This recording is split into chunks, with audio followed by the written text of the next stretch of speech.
Hey everyone, tonight we're drifting back to a time of dust, sandals, and very questionable public entertainment choices.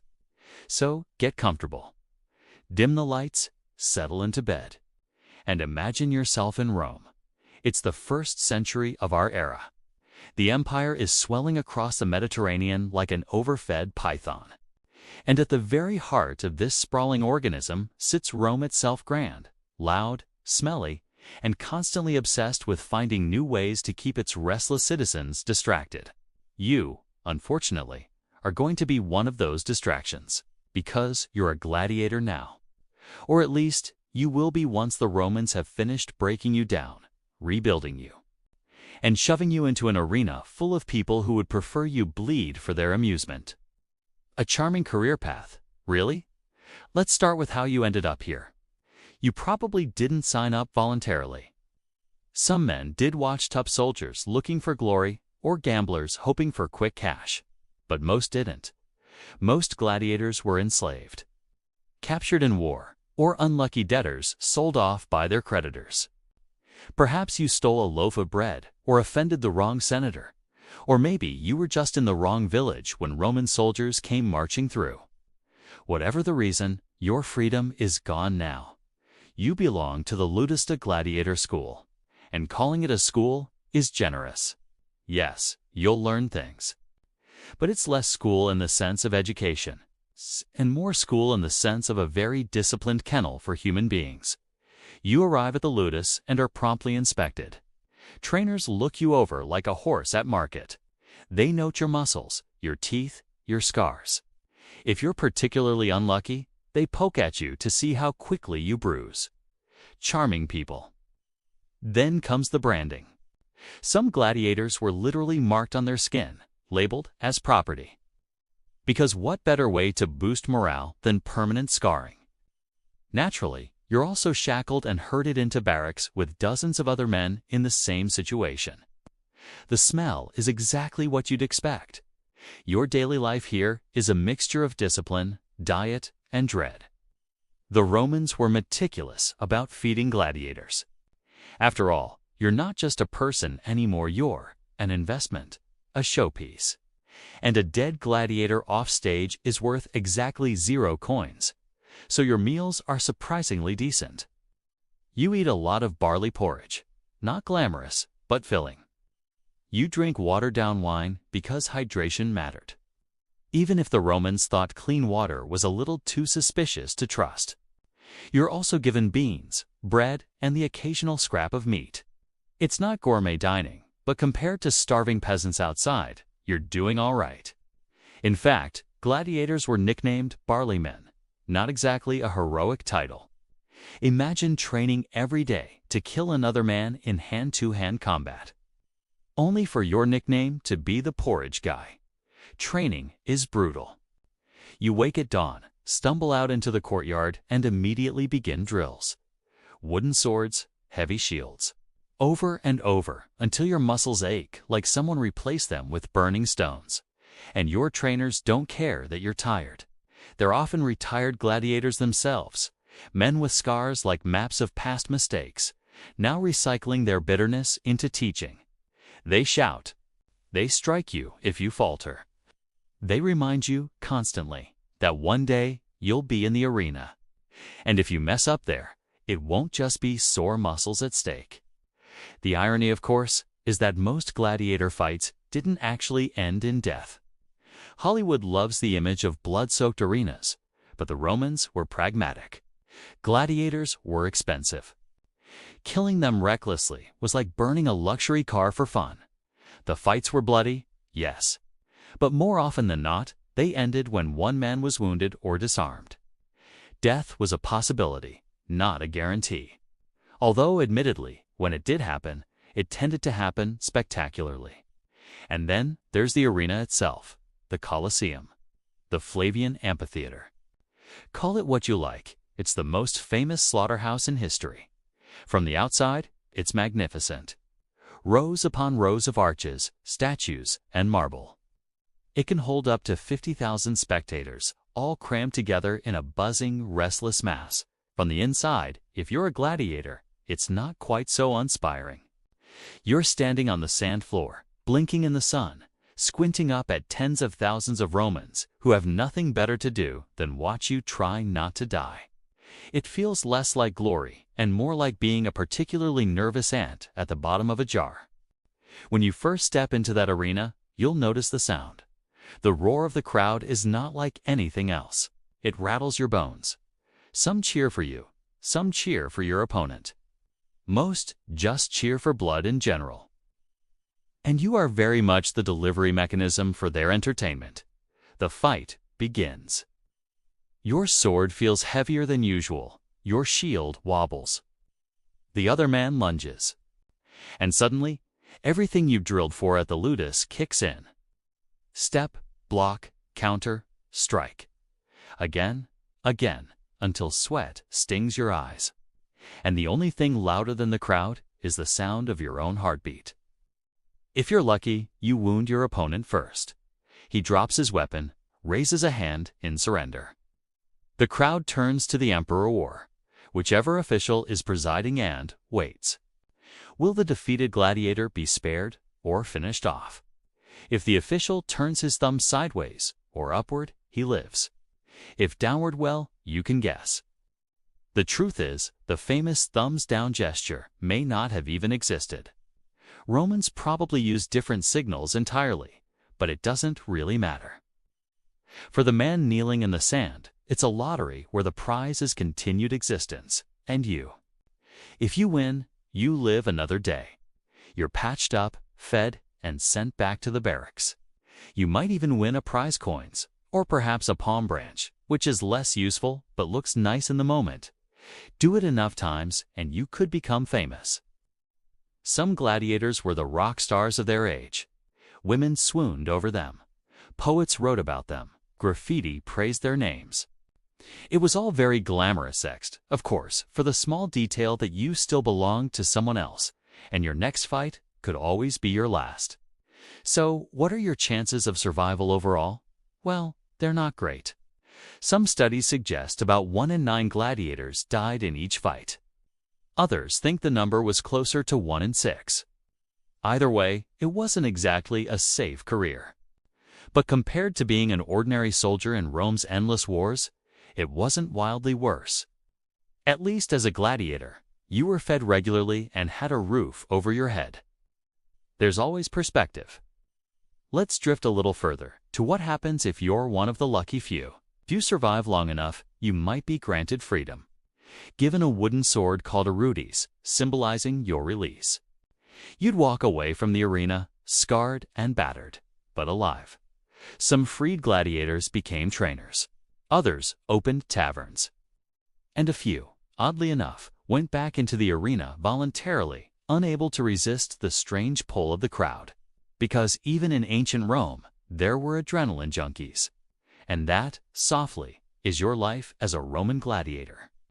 A strange blend of discipline, spectacle, and constant existential dread. Fed well, trained hard, and occasionally tossed into a sandpit to see if you could keep a crowd entertained long enough to avoid death. It wasn't glorious. It wasn't noble. But it was Rome. And Rome had very particular ideas about what made for a good Saturday afternoon. So, you've survived your stint in the Colosseum. Or at least, let's pretend you have. And now we're going to drift forward through the centuries to a different sort of ordeal. Not swords and sand, but mud, blisters, and far too many questionable ends. It's the 14th century. Europe is bustling with trade, with faith, with occasional plagues. But you're not staying in one place. No, you've decided to travel. Perhaps to visit a shrine, or to deliver goods, or simply because someone richer than you demanded it. Travel in the 1300s was not really about personal choice. It was about necessity, obligation, and occasionally, desperation. First, let's talk roads, because you'll need them, and you won't like them. Roman roads, those neat stone masterpieces, did still exist here and there. But by the 1300s, many had fallen apart. Some were just lumpy trails now, swallowed by weeds. Most roads you'll walk are muddy tracks at best, rutted by carts and churned by hooves. In the summer, they're dust bowls. In the winter, they're rivers of slop. If you're very lucky, you'll find a causeway or a bridge. If not, you'll just take off your shoes and wade through whatever swampy mess lies ahead. The medieval motto. Good luck with that. Speaking of shoes, yours aren't great. They're simple leather things stitched by hand, and they wear out quickly. On a long journey, you might have to stop and patch them with scraps, or go barefoot for stretches. Blisters are guaranteed. And, of course, no one has invented travel socks yet. So it's just you, your feet, and a slow descent into trench foot. What about food? Well, you'll carry some with you. Bread, dried peas, maybe salted pork if you're wealthy enough to risk meat on the road. Cheese is common, though it will be a rock-solid, very suspicious cheese by the time you eat it. Wine and ale travel better than water, so those are your drinks of choice. Because, naturally, the best way to walk 30 miles is with a light buzz. If you're out of supplies, you'll stop at a roadside inn. These inns were not cozy medieval bed and breakfasts. They were smoky, crowded, and often run by people who saw travelers mainly as walking purses. The food would be stale, the drink watered down. And the bed, if you were lucky enough to afford one, would be a straw mattress crawling with fleas. You'd wake up more bitten than rested. And of course, there's the problem of safety. Medieval roads were hunting grounds for bandits. Travelers made easy prey, especially if you were alone. So most people didn't travel alone. Merchants moved in caravans. Pilgrims banded together. Even nobles often brought a whole retinue for protection. But if you couldn't manage company, well, good luck. The bandits might just take your purse and boots. Or they might decide you looked better as an unsolved roadside mystery. Naturally, local lords tried to crack down on crime, but law enforcement was patchy. Think of it less as organized police and more as occasional angry men with swords. Let's drift into the life of a pilgrim for a moment, because pilgrimage was one of the few reasons ordinary people traveled long distances. Maybe you're off to Canterbury, or Santiago de Compostela in Spain. Or if you're extremely ambitious and wealthy, maybe even Rome or Jerusalem. Pilgrimage had its spiritual rewards, sure, but it was also a practical nightmare. The further you went, the worse the roads, the more languages you had to stumble through, and the greater the chance of running into someone who viewed your purse as more appealing than your prayers. Still, pilgrims had one advantage. Hostiles. Monasteries often gave travelers shelter, sometimes food, too. Not luxurious, but better than nothing. At least the monks didn't usually rob you, unless you count the small donations they gently encouraged. Merchants, meanwhile, had their own struggles. They traveled with goods, wool, wine, spices, metals, stuff worth stealing. So they hired guards or joined large caravans. The roads between big cities like Paris, Bruges, or Florence buzzed with this kind of traffic. But buzzing didn't mean safe. And the farther you went, the riskier it became, especially if you crossed into a region with different laws. One town might welcome you with open arms. The next might demand outrageous tolls just for using their bridge. Toll collectors were, in many ways, the polite bandits of the Middle Ages. At least they gave you a receipt. Let's not forget the weather. Rain could turn a day's journey into a week of slogging. Snow could trap you in a village for months, and summer heat brought its own misery. Travelers collapsed from exhaustion, or worse, from drinking dodgy water. Because dysentery really adds a fun twist to a cross-country walk. If you had money, real money, travel could be slightly more comfortable. You could hire horses, or even ride in a cart, if your spine was strong enough to endure being rattled like dice in a cup for hours on end. But even wealthy nobles complained about traveling. Letters survive of counts and duchesses moaning about endless delays, ruined clothing, and the joys of sleeping in drafty castles that smelled strongly of cabbage. Being rich meant you could suffer in silk, at least. And then, of course, there were borders. Every region, every town, every suspiciously ambitious baron had their own rules. Documents were required: passes, letters of introduction, seals of safe conduct. Lose them, and you could be detained, fined, or politely shoved into a dungeon until someone paid for your release. Because bureaucracy is eternal. So how long would it take to cross Europe? Let's say you want to go from London to Rome. Today, a plane does it in a couple of hours. In the 1300s, you're looking at weeks, possibly months, depending on whether wars, sickness, and how often your horse decided to throw a tantrum. Along the way, you'd see things, of course. Markets full of bright cloth and noisy merchants. Cathedrals rising like stone mountains. Small villages where the biggest news of the decade was that a chicken laid an unusually large egg. It wasn't all misery, but it was always uncertain. So, what was traveling in the 1300s really like? Uncomfortable, risky, and very, very slow.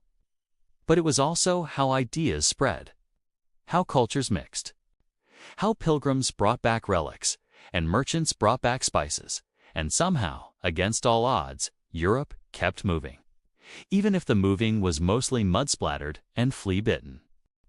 So, you've finally made it to a village. The journey was slow. Your shoes are ruined, and you're looking forward to a quiet rest. But unfortunately, it's the 1340s, and the world is about to demonstrate a very poor sense of timing. The plague has arrived. The Black Death, the great pandemic of the Middle Ages. And as a peasant, you're right in the middle of it. Let's set the scene. You wake up in your small hut. It smells of smoke, sweat, and the faint hint of last night's onion stew. The roof leaks, the floor is dirt, and the walls are wattle and daub sticks packed with mud. Not the most sanitary construction method, though sanitation isn't really a medieval priority. You stretch, scratch at a flea bite, and prepare for another day of farming. Except your neighbor didn't wake up today, and neither did his wife. And down the lane, someone is burning a pile of bedding that looks suspiciously like it once contained a human. The plague is here. How do you know it's plague? Well, people are dropping like flies, and the ones still standing don't look great. They have swelling slumps in the armpits and groin. They're feverish, vomiting, sometimes coughing blood. It's not subtle. These swellings are called buboes. They're painful, dark, and unmistakable. When you see one, you know the person has maybe a few days left, which really adds a sense of urgency to your social distancing routine. As a peasant, you don't have much medical help. Doctors are few and far between. And even when they do show up, they're not exactly useful. Their main strategies include bleeding you with leeches, making you drink concoctions of herbs and ground gemstones, and recommending you carry around posies of flowers because smelling nice might help. The famous plague doctors with the bird masks. They come later, in the 1600s. In your time, it's more likely a village healer with a collection of suspicious ointments and a strong belief in astrology. Religion is your real guide. The church says the plague is God's punishment for sin. So naturally, the cure is prayer, repentance, and in some cases, whipping yourself in public. Yes, groups of flagellants march from town to town, beating themselves bloody to beg for mercy. It doesn't actually stop the plague, but it does add a dramatic soundtrack to your daily life. What's daily life like now? Well, it's quiet. Too quiet. Fields go untended because half the workers are sick or dead. Markets are empty because no one wants to gather, and funerals happen constantly. Gravediggers can't keep up. Sometimes whole families are dumped into a single pit, covered with lime and earth, and hurriedly forgotten. If you're still alive, you keep working your little patch of land. You hoe, you plant, you harvest. Because even during plague, you still need to eat. Bread doesn't magically appear just because death rates are high. But the work is heavier now. There are fewer hands, And every time you pass a neighbor's field, you wonder how long before it too lies abandoned. The social atmosphere is strange. Some people cling closer together, helping one another. Others turn on each other, blaming Jews, foreigners, or simply unlucky strangers. Rumors spread that wells are being poisoned. Mobs form. And so, in addition to the plague itself, you get waves of violence. Because naturally, when things are bad, people find ways to make them worse. And yet, there's an odd silver lining. So many peasants die that suddenly labor becomes scarce. If you survive, your work is more valuable. You can demand better pay or more freedom from your lord. Some historians say the Black Death helped crack feudalism itself. Not that this is much comfort when half your family is in the ground, but still a little historical consolation prize. What about your chances of survival? Not great. The plague kills somewhere between a third and half of Europe's population. In some towns, it's almost everyone. But strangely, some villages are barely touched. Luck plays a role. Isolation helps. If you live far from trade routes, you might escape. If not, well, at least the burial pits are roomy. Let's drift into your evening routine. You sit by the fire, the smoky air burning your eyes. You eat a meal of bread and pottage. Outside, you hear the church bells tolling again another death. You cross yourself, whisper a prayer, and hope tomorrow morning doesn't find you feverish. And then you lie down on your straw bed. It rustles with mice. You pull a thin blanket around you. And you try not to think about the cough you heard in your chest earlier that day. So, your daily life as a peasant during the Black Death is simple.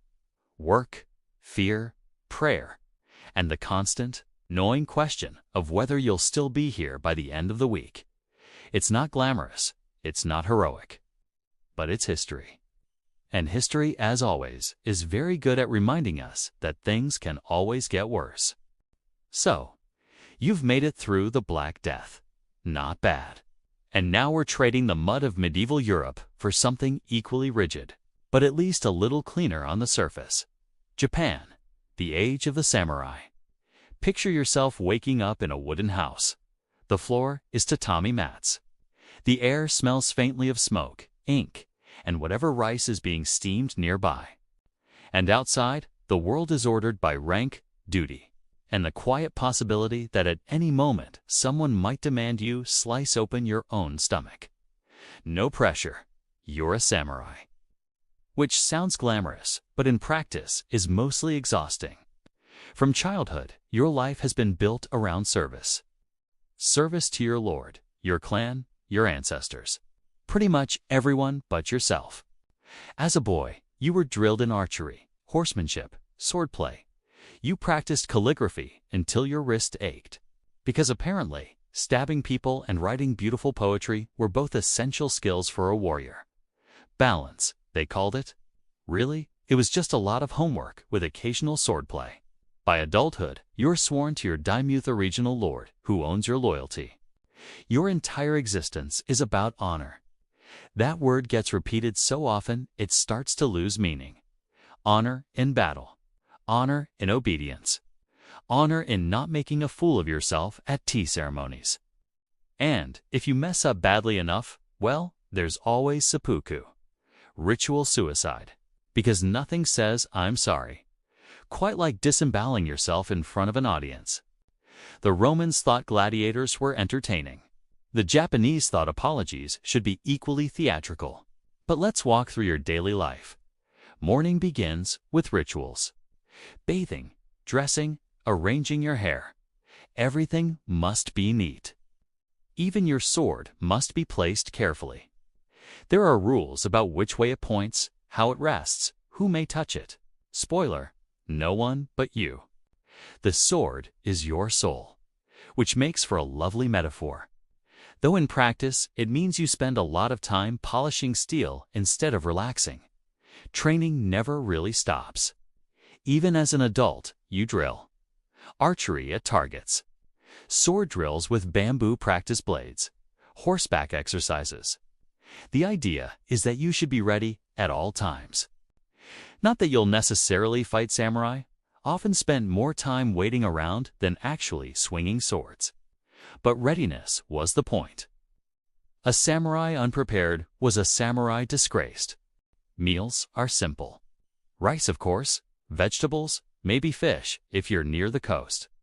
Meat isn't common. Buddhism discouraged it, though hunting birds or wild animals did happen quietly. You eat sitting on the floor, calmly, with chopsticks. And no one talks with their mouth full, because etiquette is serious business. Honestly, by the time you've memorized all the proper bowing angles, hand placements, and speech levels, battle probably feels like a holiday. Now, let's talk armor. It looks beautiful in museums, lacquered plates, bright silk cords, terrifying helmets shaped like demons. But wearing it, less fun. It's heavy. Hot in summer, freezing in winter. You sweat under it, and your movements clank loudly enough to alert half the countryside. On horseback, it's manageable. On foot, it's like carrying a decorative shed strapped to your torso. And then there's war. You ride into battle with your clan, banners fluttering. The battlefield is chaotic, smoky, loud. First, samurai warfare involved a lot of archery on horseback, galloping past each other, firing arrows, hoping to land a hit. Later, swords became more central. And still later, guns arrived thanks to the Portuguese, which really upset the samurai aesthetic, because it's hard to write elegant poetry about being shot from 50 yards away. When not at war, you serve in other ways. Administration, guard duty, collecting taxes for your lord. And taxes in medieval Japan were usually rice. So you might spend days inspecting fields, counting sacks, and ensuring peasants didn't keep too much for themselves. Not exactly the heroic swordplay you imagined. More like medieval accountancy with armor. And of course, there's culture. Samurai were expected to appreciate art. You attend tea ceremonies where every movement of pouring water is a performance. You compose poetry haiku about the fleeting nature of blossoms or the sadness of autumn rain. Because nothing balances a reputation for chopping people in half like a delicate verse about dew on grass. Marriage isn't exactly romantic. It's arranged, designed to strengthen alliances. Your wife manages the household. She might be trained with a naginata pole weapon just in case the house is attacked. Children are raised with the same strict discipline you endured. If you're lucky, you like them. If not, well, family duty outweighs personal feelings. Love, in the samurai world, is optional. Obligation is not. What about your chances of a long, peaceful life? They're not bad if you're politically careful. Not every samurai spent their life in constant battle. Many lived into old age, dying of illness or retirement aches. But if you backed the wrong lord in a conflict or offended someone powerful, your career could end suddenly. Usually with your stomach contents on the floor in front of an audience. So, your life as a samurai is a careful balance. Discipline, obedience, ritual. A constant awareness that your identity is not your own, it belongs to your clan, your lord, and your sword. Glamorous in theory, exhausting in practice, and filled with more polishing, bowing, and apologizing than you probably signed up for. So, you've traded lacquered armor for sea salt. It's the year 1492, and you've just been convinced or possibly bullied into joining an expedition led by one very determined Genoese navigator named Christopher Columbus. The plan: sail west to reach Asia. Because apparently, the globe is smaller than everyone thinks. You don't really have a choice. You're a sailor, common man. Which means your opinion on the feasibility of sailing into the endless Atlantic is, frankly, irrelevant. Let's start with your living conditions. You're on one of three ships, the Nina, the Pinta, or the Santa, and by ship, I mean oversized wooden bathtubs with sails. These are not luxury liners. They are cramped caravels and a lumbering carrack. The decks creak. The planks leak. And every storm makes you wonder if the Atlantic might just swallow you whole out of spite. You sleep wherever you can on deck, or below in the hold if there's space. Your bed is a rolled cloak, maybe a straw mat if you're lucky. The smell is a blend of tar, sweat, fish, and the vague undertone of despair. Food. Let's call it edible. Shit. Hardtack is your main staple rock-hard biscuits that break teeth and harbor weevils. You knock the bugs out and chew anyway because calories are calories. You drink wine or water that's been in barrels for weeks. The water tastes like old wood. The wine tastes like sour wood. And the smell alone could qualify as a minor curse. Sometimes you get salted meat or fish. But salted meat, after months at sea, turns into a chewy, rancid nightmare. Cheese helps until it molds. And beans are always an option if you enjoy bloating on a moving ship. Daily life is mostly labor. Hauling ropes, trimming sails, scrubbing decks, standing watch while the horizon stays stubbornly empty. And the work never stops, because the ocean doesn't care that you're tired. Waves crash at 3 in the morning just as easily as they do at noon. And if you slack off, an officer will remind you loudly and sometimes with a rope's end. And then there's the boredom. Weeks pass without sight of land. The ocean stretches forever, flat and glittering, mocking you with the same view every day. The only entertainment is swapping stories, gambling with dice, or carving little figures out of wood. Some sailors sing. Others argue, most just grumble. And all of you wonder if Columbus has actually lost his mind. Because, naturally, he keeps promising you're close. Tomorrow, he says. Definitely tomorrow. And then another week goes by with nothing but sea and salt and more sea. Tensions rise. The officers remain loyal to Columbus mostly. But among the ordinary sailors, patience frays. Mutiny whispers spread. Some suggest turning back. Others dream of simply tossing Columbus overboard and claiming they tried their best. The man himself stays confident, or at least performs confidence loudly enough that it almost convinces people. Almost then, at last, land. After more than 2 months, a sailor on the Pinta spots a shoreline. Shouts ripple across the decks. The mood flips from despair to ecstasy in seconds. Everyone rushes to sea. It's not Asia, of course. It's the Bahamas. But you don't know that. You just know it isn't water, and that's enough. The first landfall is surreal. Palm trees, bright beaches, and people islanders who stare back at you in equal curiosity. You step onto the sand, weak-legged after weeks at sea. The ground feels solid but unfamiliar. Columbus claims it in the name of Spain, planting flags and making speeches. You mostly just feel relieved to not be floating anymore. The voyage doesn't end there, of course. There are more islands to explore, more sailing, more cramped, miserable weeks on the water, and more tensions. The Santa even wrecks on Christmas Eve, stranding part of the crew. By the time you finally head home, you're exhausted, half-starved, and vaguely surprised you didn't fall overboard months ago. Your life as a sailor on Columbus's first voyage is not heroic. It's not glamorous. It's seasickness, blisters, hunger, and wondering why your boss refuses to admit he might be lost. But it's also history. And while Columbus's name will echo for centuries, your contribution will be quietly forgotten. Except, of course, in the memories of your aching back and the smell of moldy cheese that will haunt you forever. So, you were born into the medieval nobility. Congratulations. That means 2 things. 1, you'll never have to dig ditches for a living. And 2, your entire childhood will be spent preparing to wear 40 pounds of steel, while someone else tries to hit you with a stick. Fair trade? Let's start at age 7. You don't just wake up one day as a knight.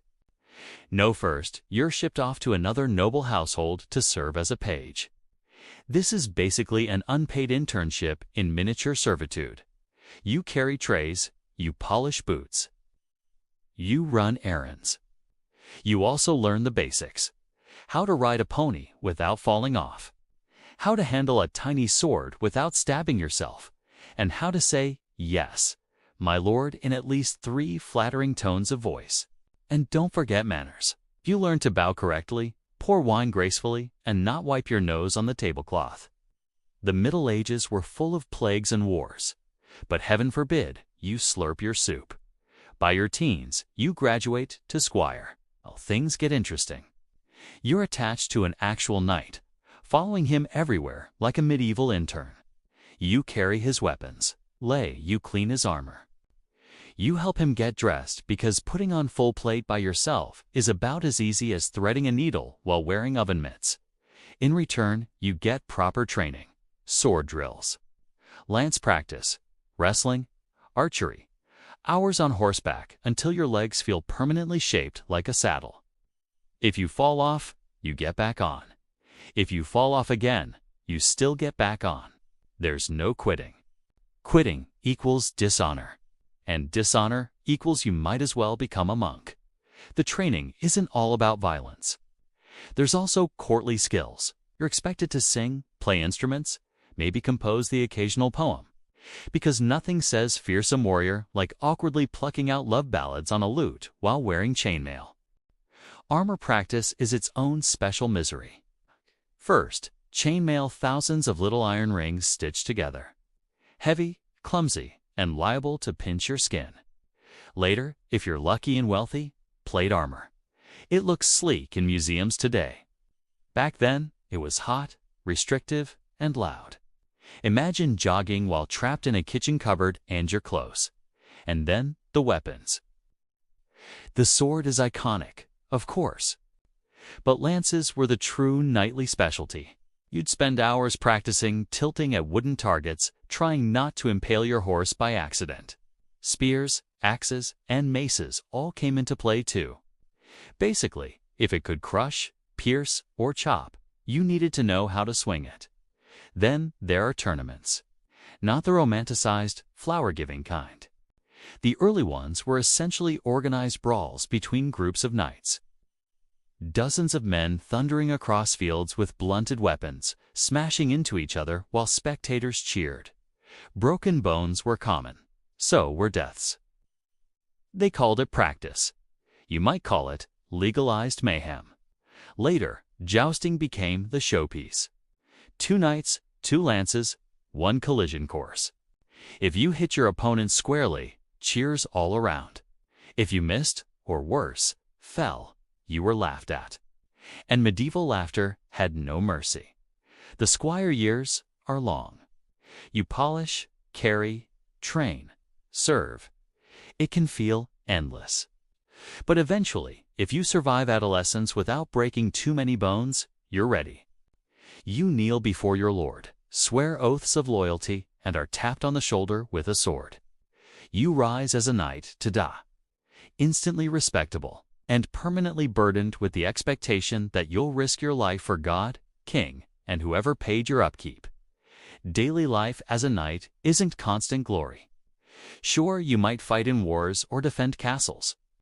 But much of the time, you're essentially upper-class security staff, guarding estates, escorting nobles, occasionally putting down revolts when peasants get uppity about taxes. And of course, you're expected to display chivalry, which is less about actual kindness and more about following a rigid code of etiquette that somehow always benefits the nobility. So what did all that training achieve? Well, you're strong, disciplined, and skilled. You're also slightly concussed from years of sparring. And you've learned that being a knight is not a glamorous destiny. It's a full-time job that combines soldiering, horse maintenance, etiquette lessons, and wearing uncomfortable outfits for the rest of your life. But hey, at least no one makes you eat hardtack filled with weevils, usually. So, forget noble bloodlines and ceremonial oaths. You're a peasant, born in a wooden hut, raised in fields, and destined to spend most of your days working the land that technically belongs to someone else. Because in the Middle Ages, everything belongs to someone else. Your house is simple. 1 room, maybe 2, if you're unusually lucky. The walls are wattle and daub sticks smeared with mud. The roof is thatch, and the floor, dirt, which means when it rains outside, it also rains inside, just in smaller, muddier ways. There's a hearth in the middle. It smokes constantly because chimneys are still a luxury. The smoke seeps through the roof, coating everything in a fine layer of soot, including your lungs. Good luck living past 40. Your bed is straw. Shared, of course. Children, parents, maybe even the odd chicken, because animals often live indoors, too keeps them safe from thieves, and doubles as free central heating. The smell, let's call it robust. Daily life is routine, sunrise to sunset. You rise early, grab whatever breakfast is left bread, if you have flour, or porridge, if there's grain. No sugar, no coffee. Just warm mush, maybe with a drizzle of honey if you're blessed. Then it's out to the fields. You hoe, weed, and plant. You herd animals, mend fences, haul water. Every season brings its own relentless cycle. Spring planting, summer tending. Autumn harvest, winter, starvation prevention. And don't forget obligations. You owe rent to the Lord paid in crops or labor. You owe tithes to the church 1/10 of whatever you produce, whether you can spare it or not. Which means even when the harvest is poor, you still have to hand over your share. And yes, that means your children sometimes go hungry while the monastery stockpiles grain. Because fairness was not a medieval priority. Food is simple: bread, vegetables, peas, beans. Meat, rarely. Maybe pork on feast days. Or a chicken if it stopped laying eggs. Fish if you're near water. Beer is the daily drink it's weak, but safer than water, which often comes with a side of parasites. So yes, even your children are half tipsy most of the time. It's healthier that way. Clothing, wool, mostly. Rough, itchy, heavy. You own maybe 2 outfits, total 1 for daily work, 1 slightly better for church. Shoes are optional. Most peasants go barefoot in summer, which toughens your feet but does nothing for the smell. Entertainment is rare. You might gather for festivals, dancing, drinking, games. Church holidays are the closest thing to time off. Otherwise, leisure means telling stories by the fire, singing songs, or carving things out of wood while pretending your back doesn't ache. Health is precarious. If you catch a cold, it might become pneumonia. If you cut yourself, infection could kill you. Childbirth is dangerous. So is famine. And the occasional passing army might trample your fields for fun. The average peasant sees death more often than a modern doctor, and usually has about the same number of teeth left by 30. But here's the thing. Life isn't all misery. It's hard, yes, but not devoid of joy. There's a sense of community. Neighbors help each other when they can. Festivals bring music, laughter, maybe even romance. And while nobles write epic poetry about duty and sacrifice, peasants live in the moment because they know life is short and the mud isn't going anywhere. So your life as a medieval peasant, it's survival. Simple, repetitive, often unfair. But it's also the backbone of the entire medieval world. Without your labor, knights don't ride, lords don't feast, and kings don't sit on gilded chairs. You're not remembered in history books, but history doesn't happen without you. So, you've left the fields behind. No more dirt floors, no more smoke-blackened huts. Instead, you're in Versailles. The palace. The golden cage of France. Built to be so magnificent that everyone who enters is immediately too dazzled to complain. You are a courtier, which sounds glamorous: silks, chandeliers, endless parties. And yes, the silk is real. The chandeliers are enormous, and there are indeed endless parties. But there's a catch. You are now trapped in a glittering game where status is measured by how close you can stand to the king without fainting from boredom. Let's talk about the king. Louis XIV, the Sun King. The man who decided France should revolve entirely around him. He wakes up in the morning and it's a ceremony. I love. Dozens of courtiers crowd his bedroom to watch him stretch, wash, and get dressed. Not because it's interesting, spoiler. It's not, but because being there proves how important you are. Naturally, the highest-ranked noble gets the honor of handing him his shirt. Yes. An entire system of power and privilege revolves around who gets to pass the king his underwear. Because nothing screams prestige like holding a royal sock. Your daily life as a courtier is a constant performance. You rise early. You dress carefully, lace, ribbons, powdered wigs. Appearance is everything. Too much lace. Ridiculous. Too little. Insulting. It's a delicate balance, like trying to look fashionable while slowly going bankrupt. You attend endless rituals. The king's meals are public. Hundreds of people watch him eat. You bow at the right moments, laugh politely when required, and make sure you're seen. Because in Versailles, invisibility is death. Not literal death, though given the drafty hallways and poor sanitation, sometimes that too. But social death, which might be worse. Meals are grand, but don't expect to eat them yourself. Unless you're very high up, you watch the king dine while you stand hungry in the background. Later, if you're lucky, you grab a meal in the side hall's meat, bread, wine. If not, you nibble on whatever's available and hope your wig powder doesn't fall into the soup. The palace itself is a marvel.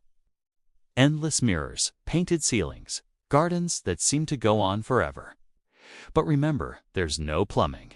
Thousands of courtiers, servants, and guards, all producing waste with nowhere for it to go. The smell of Versailles is legendary, and not in a good way. Perfume exists not as a luxury, but as survival equipment. Intrigue is constant. You gossip, you flatter, you scheme. You pretend to adore people you secretly despise, because one misplaced word can ruin your career. And while peasants work themselves into the ground to pay taxes, you work yourself into a migraine trying to win a smile from the Sun King. Entertainment is endless. Balls, masquerades, plays, hunting parties. The king loves to dance, so much so that he often performs in ballets himself. And yes, everyone pretends he is graceful, even when he looks slightly like a determined rooster. Because contradicting the king is not recommended. As a courtier, you're always half-starved for attention. Literally, sometimes, because affording your lifestyle requires spending every coin on clothes, wigs, and bribes. You live in Versailles not because it's comfortably, but because being close to the king means power. If he notices you, you rise. If he ignores you, you wither. It's a glittering prison, gilded in gold leaf and powered by paranoia. And yet, many courtiers never leave. Why? Because once you're in the orbit of the Sun King, stepping away feels like falling into darkness. Better to endure the endless rituals, the bankrupting fashions, and the constant smell, than risk fading into irrelevance. So your life at Versailles is one long performance. Every gesture, every word, every bow is calculated. You smile when you want to scream. You laugh when you want to cry.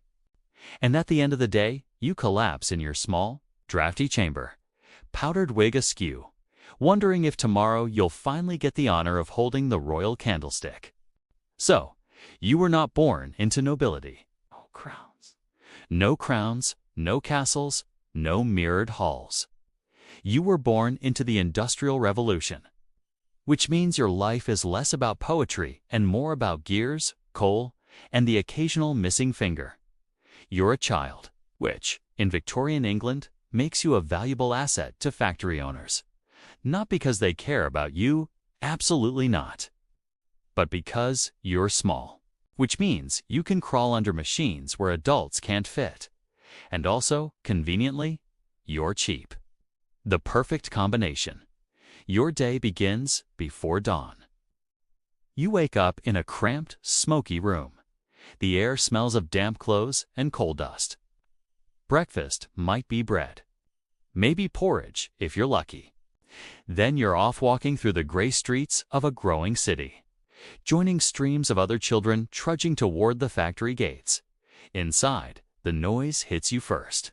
Clanging iron, hissing steam, the thunder of looms, spinning frames, and pounding pistons. It's deafening. Conversations are impossible.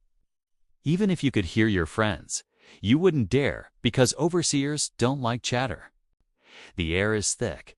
Cotton fibers float like dust. Coal smoke seeps through every corner. You breathe it all in, day after day, until coughing becomes second nature. Your job depends on your size. Maybe you're a scavenger crawling beneath moving machines to collect fallen cotton. Yes, while the machines are still running. If you're quick, you dart in and out. If you're not quick, well, let's just say occupational hazards was an understatement. Or maybe you're a piecer leaning over spinning frames to tie broken threads together. Your little fingers are perfect for delicate work. Until, of course, the machine catches one of them. Then they're perfect for being mangled. Hours stretch endlessly. You work from 6 in the morning until 8 at night.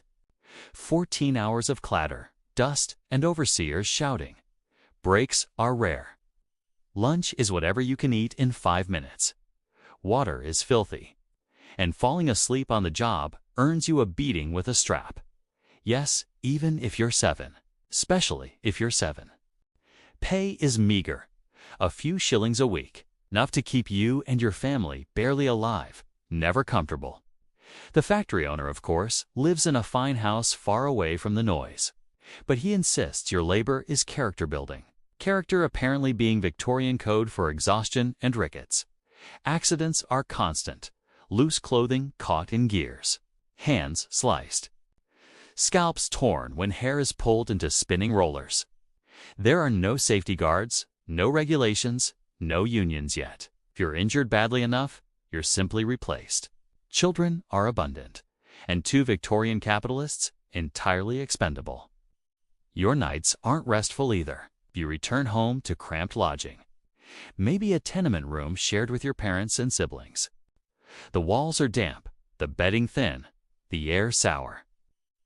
Sleep comes fast because exhaustion always wins. And then it's up before dawn again. Every day, blurring into the next. School, forget it. Education is a luxury. You're here to earn pennies, not to learn Latin. If you're lucky, a charity school might give you Sunday lessons just enough to scratch your name and read Bible passages. But most of your knowledge is practical. How to dodge an overseer's strap, how to avoid the gears, and how to endure hunger without collapsing. And yet, there are small joys. Stealing moments with friends during a rare break, singing songs on the walk home, watching street performers in the city squares. Children will find ways to laugh, even in soot and shadows. But those moments are brief.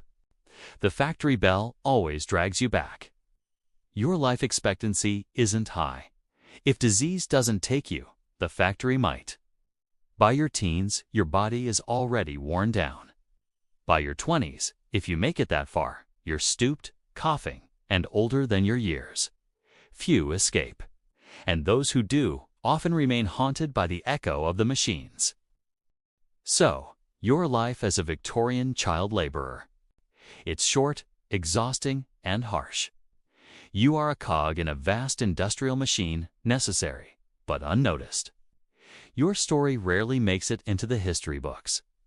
But your sweat and suffering built the modern world, one thread, one brick, one gear at a time. Your life as a pharaoh of ancient Egypt, so, congratulations, you've been born into the most exclusive position in the Nile Valley. Pharaoh, technically a king, but in reality, a living god. Or at least, that's what everyone tells you from the moment you can stand upright. Your childhood is not exactly normal. Instead of toys and friends, you're surrounded by priests and tutors. You learn hieroglyphs, religion, statecraft. You're told daily that the sun rises because of you. The Nile floods because of you. And crops grow because of you.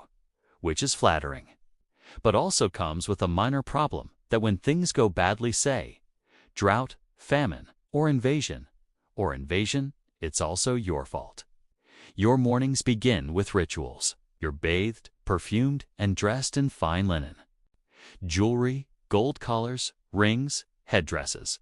It's less like getting dressed and more like preparing for a stage performance, because in Egypt, kingship is performance. Every gesture is symbolic.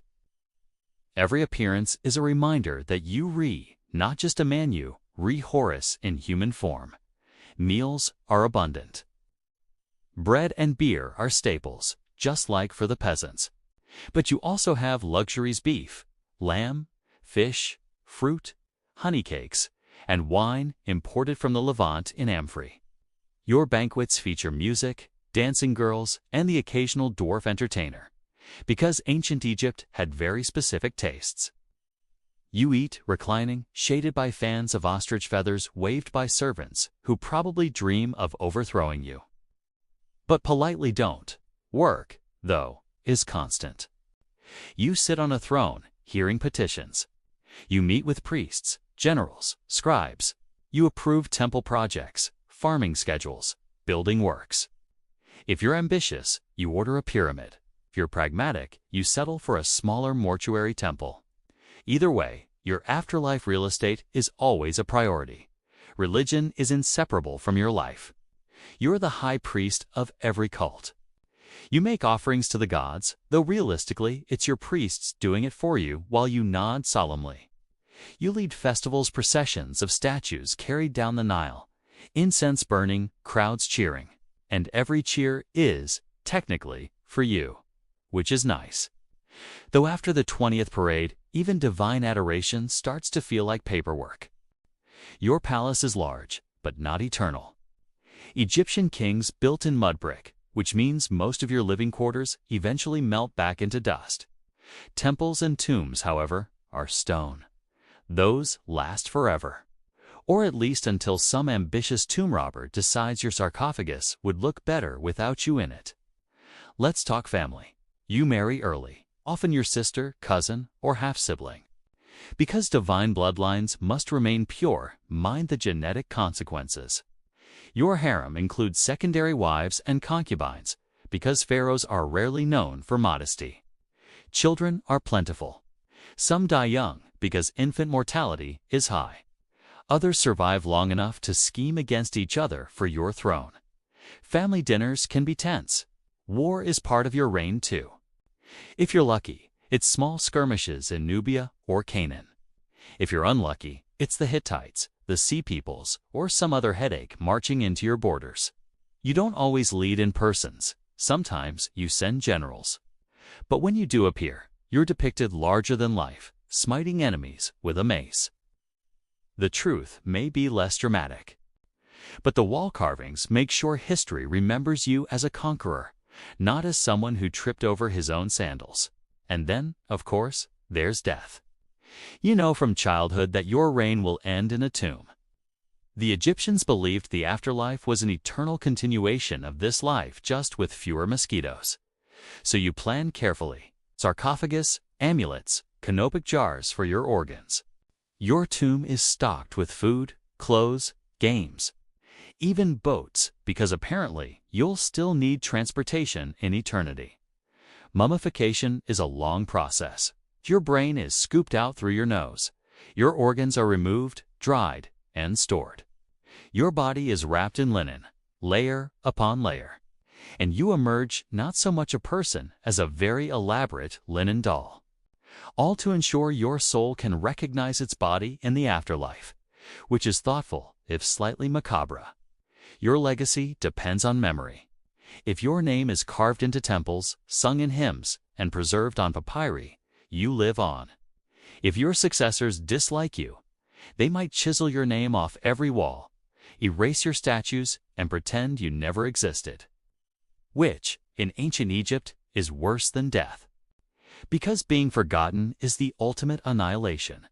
So your life as a pharaoh is one long balancing act. God and man, symbol and person. You are adored, feared, obeyed, and utterly trapped in ritual. Everyone bows before you. Everyone praises you. But in truth, you're a prisoner of your own divinity, a gilded god king who, like everyone else, eventually ends up as dust in the desert. Your life in the trenches of World War I. So, you are a soldier, one of millions. Dragged from a quiet farm, a factory, a school desk, you've been handed a uniform, a rifle, and a ticket to the front. The train brings you across Europe. Crowded cars filled with young men laughing, singing, pretending not to be afraid. Flags wave as you leave. Civilians cheer. It almost feels like a holiday, but then you arrive, and the cheering stops. The air smells wrong. Smoke, mud, rot. And somewhere beneath it all, the faint, sour odor of death. Your trench is a scar in the earth, a long, narrow ditch, cut into mud and held up with sandbags, planks, and the occasional sheet of corrugated iron. It's not neat, it's not clean, it's not safe, but it's home. The ground is wet, always wet. Rain falls, the trench floods. Rats thrive, growing fat on scraps and corpses. Lice burrow into seams of clothing. Your skin itches, blisters, peels. You learn quickly that discomfort is constant and that the trench never lets you forget it. Your day is repetitive. Stand to at dawn, bravery soldier up, rifles ready in case the enemy attacks with the sunrise. Breakfast of tea and hard biscuits. Then hours of waiting, repairing walls, hauling supplies, writing letters home. At night, patrols across no man's land, crawling through wire, mud, and shadows. Boredom is broken by terror. Shells scream overhead. Machine guns chatter. A single whistle might send you clambering up the ladder, over the top, into a storm of fire. And more often than not, you come back with fewer friends than you left with. Food is simple. Bread, bully beef, stew made of whatever can be scrounged. Tea, strong and hot, is the closest thing to comfort. Chocolate, if you're lucky.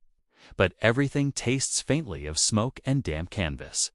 Sleep is fractured. You rest in short bursts, leaning against the trench wall, helmet over your face. Dreams are short, uneasy. You wake often, ears straining for sounds of an attack. And sometimes you don't wake because you never truly slept. Letters from home are lifelines. A scrap of handwriting, a photo tucked into a pocket. You read them over and over until the paper softens with wear. You write back, but you leave out details. You say you're fine, that things are quiet, that you'll be home soon. Because how could you explain the reality? No one would believe it anyway. And then there's no man's land. It's a space between you and the enemy. A wasteland of mud, wire, shell craters, and shattered trees. Crossing it is suicide in daylight. At night, patrols slip across, silent and terrified, hoping not to be seen. Bodies lie where they fell, half-buried, untouched for months. It's a graveyard you walk past every day. Your comrades are your family now. Men who share your rations, your jokes, your misery. Together, you curse the mud, the lice, the officers. Together, you survive each bombardment, each long, cold night. You don't talk about fear, but it's there, hiding under every laugh, every story told to pass the time. Injuries are constant. Shrapnel tearing flesh. Gas rolling across the field, yellow-green, burning lungs and eyes. Masks pulled on in panic, too late more often than not. Hospitals behind the lines overflow. Doctors cut quickly, bandage roughly, move on to the next. There is no time for gentleness. And still, the war drags on. Month after month, year after year. Seasons pass, but the trenches remain the same muddy, bloody, monotonous. Hope fades. You stop asking when it will end. You only ask whether you'll make it through another week. And one day, it does end. The guns fall silent. The armistice is signed. You climb out of the trench, blinking at a quiet sky. But peace doesn't feel peaceful. The scars are everywhere. On the land, torn and cratered. On your body, aching and tired. And in your mind, where the echoes of shells never truly fade. So your life in the trenches is not about glory or victory or heroism. It is about mud, waiting, endurance, and the stubborn hope that somehow, someday, you'll walk away from it all. Your life as a witch accused in early modern Europe, so you're not a king, not a pharaoh, not even a weary trench soldier. Are you? Something far more dangerous, according to your neighbors. You are a witch, or at least you've been accused of being one. Which, in early modern Europe, is essentially the same thing. Your life before the accusation was ordinary. You lived in a small village. Maybe you were a widow managing on your own. Maybe you were a midwife tending births. Or maybe you were simply unlucky, too outspoken, too strange, too poor, or too old to blend in quietly. And then, one day, someone's cow died. A child fell sick. A storm ruined the harvest, and naturally, it was your fault. Rumors grow faster than weeds. Someone whispers that you were seen muttering to yourself, or that you looked at their sheep funny, or that you own a cat. Before long, half the village is convinced you can sort with the devil. Evidence is unnecessary. Suspicion is enough. The authorities arrive. Maybe it's a local magistrate, maybe a traveling witch hunter, professional in finding guilt where none exists. They question you, not gently. Do you believe in God? Have you spoken to spirits? Why do you own herbs? Why do you know things about medicine? Why? In short, are you breathing in a way they don't like? Interrogation is rarely a calm affair. There's pressing for confessions, nudging you toward the answers they already want. Sometimes there's torture. The rack, the thumbscrew, sleep deprivation. They assure you this isn't to punish you. It's simply to encourage honesty. Which is a polite way of saying they want to stop until you say what they want to hear. And then comes the evidence. Your body is searched for the devil's mark. A mole, a scar, a birthmark, anything unusual will do. It's pricked with needles to see if it bleeds. If it doesn't, that's proof. If it does, somehow, that's also proof. Either way, congratulations, you're guilty. Trials are public. Villagers gather, curious, uneasy, eager for distraction. Witnesses stand up, recalling your supposed curses and mutterings. Some swear you flew through the night. Others insist you spoiled their butter. Children might be coaxed into claiming you touched them in dreams. And every accusation stacks higher until the pile itself is treated as certainty. Your defense is weak. You protest, but words are twisted. Your silence is guilt. Your speech is guilt. Your tears are guilt. And if you remain calm, well, that's proof the devil is protecting you. It's a perfect system in the sense that it cannot possibly fail to convict. Punishment depends on the region. In Catholic lands, burning is common fire, cleansing the soul. In Protestant ones, hanging is typical. Some drownings are attempted. To where being dragged underwater is a test. If you float, you're a witch. If you sink, you're innocent. But also dead, not the most balanced method of justice. So you die. Perhaps publicly, before a watching crowd. Perhaps quietly, in a cell, before your sentence is carried out. Either way, you're gone. But your memory lingers, twisted into a warning. A story mothers tell their daughters. Stay quiet, stay obedient, don't be noticed. And yet, there's a bitter irony. Because often, the very people accused of witchcraft were those who helped their communities most. Midwives, healers, herbalists, women and, sometimes men whose knowledge of the natural world set them apart. What made them useful also made them suspect. And when fear ran wild, suspicion devoured them. So your life as an accused witch is not really about you at all. It's about your neighbors, their fears, their need to explain misfortune. It's about authority seeking control. It's about the dangerous power of rumor, of paranoia, of belief hardened into cruelty. You live and die at the mercy of other people's fears. And in that way, you become timeless because every age has its witches. Your life as a Great Depression hobo, so you were born in the wrong decade.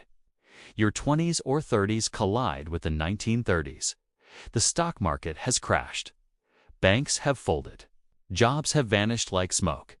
And you've become a hobo. Not a tramp. Not a beggar. A hobo, someone who travels for work, or at least the hope of it. Your possessions are few. Clothes worn thin. Shoes patched with cardboard. A blanket, maybe. And of course, your bandala stick with a cloth bundle tied at the end. It doesn't hold much. It's just the scraps of your life. Money is scarcer than dignity. You might earn a few cents doing odd jobs, mending fences, chopping wood, picking fruit, but often you earn nothing at all. Meals come from soup kitchens, church handouts, or whatever you can scrounge. Hunger is a steady companion, one you learn to live with. Travel is your life. Freight trains are your highways. You wait by the tracks, listening for the rumble. When the car's slow, you run, grab, haul yourself aboard. The wind whips your face. The steel rattles under you. And you're gone, carried to the next town, the next chance, the next disappointment. But riding the rails is not romantic. It's dangerous. You can slip, fall, lose a leg under the wheels. Railroad guards called bull's pit wool the yards with clubs, sometimes guns, and other hobos. They're not always friendly. Desperation makes for an easy company. To survive, you learn the hobo code, a secret language of chalk marks scratched on fences and gateposts. A circle with 2 arrows, safe to sleep here. A cat-like face. A kind woman lives here. She might feed you. A stick figure with a gun. Stay away, danger. The country becomes a patchwork of symbols, a hidden map only hobos can read. Nights are long. You might sleep in a hobo jungle camp near the tracks, where dozens gather around a fire. Stories are swapped, songs sung, beans boiled in tin cans. It's not comfortable, but it's community. Other nights, you curl up in barns, under bridges, in alleys. Always cold, always listening for footsteps. The depression shapes you. You grow thin, wiry, tough. You learn to live with little, to barter, to patch, to mend. You learn generosity too, because every hobo knows that someday he'll need someone else's kindness. A crust of bread shared, a cigarette passed around. It's not much, but it's survival. Police don't see you as a wanderer. They see you as a vagrant, a threat. Arrests are common. Jail for loitering, work gangs in exchange for meals. The law offers no sympathy. You are outside the system, and the system prefers you invisible. And yet, there's a strange freedom. You go where you choose, or at least where the trains go. You see America in its rawest form. Cornfields, coal mines, dusty towns, glittering cities still pretending they're untouched. You drift past mansions and shantytowns alike. And though you own almost nothing, you see almost everything. When the depression finally lifts slowly, unevenly, painfully, you face a choice. Settle down if jobs return. Or keep moving, because by now the road feels more like home than any house ever did. Many hobos vanish back into anonymity. Others remain wanderers, ghosts along the tracks. So your life as a Great Depression hobo is hunger and hardship, but also grit and resilience. It's a life of codes scratched on posts, of boxcar rides under the stars, of fireside songs sung out of tune. It's not comfortable, it's not glamorous, but it's a chapter of history carried on worn shoes and empty stomachs. And you were one of the countless who lived it. So, congratulations, again, you're a monarch. But unlike the pharaoh, you're not seen as a god. And unlike Louis XIV, you're not striding about in heels and lace, oozing theatrical grandeur. You're pale, you're fragile, and your family tree looks less like a sprawling oak and more like a snake that tied itself into a knot. You were born into royalty, which sounds glamorous until you realize that your parents were also cousins, and your grandparents were cousins, and your great-grandparents. Well, you get the idea. The royal obsession with keeping the bloodline pure has left you with more genetic problems than political advantages. Childhood is complicated. You're swaddled in silk, fed by wet nurses, entertained by courtiers. But every illness clings to you. A cough lingers for months. Your joints ache, your growth is stunted. Doctors swarm with leeches, tonics, and prayers, none of which help. And your tutors, while patient, quietly wonder whether you'll even survive long enough to inherit the throne. But you do. You inherit it.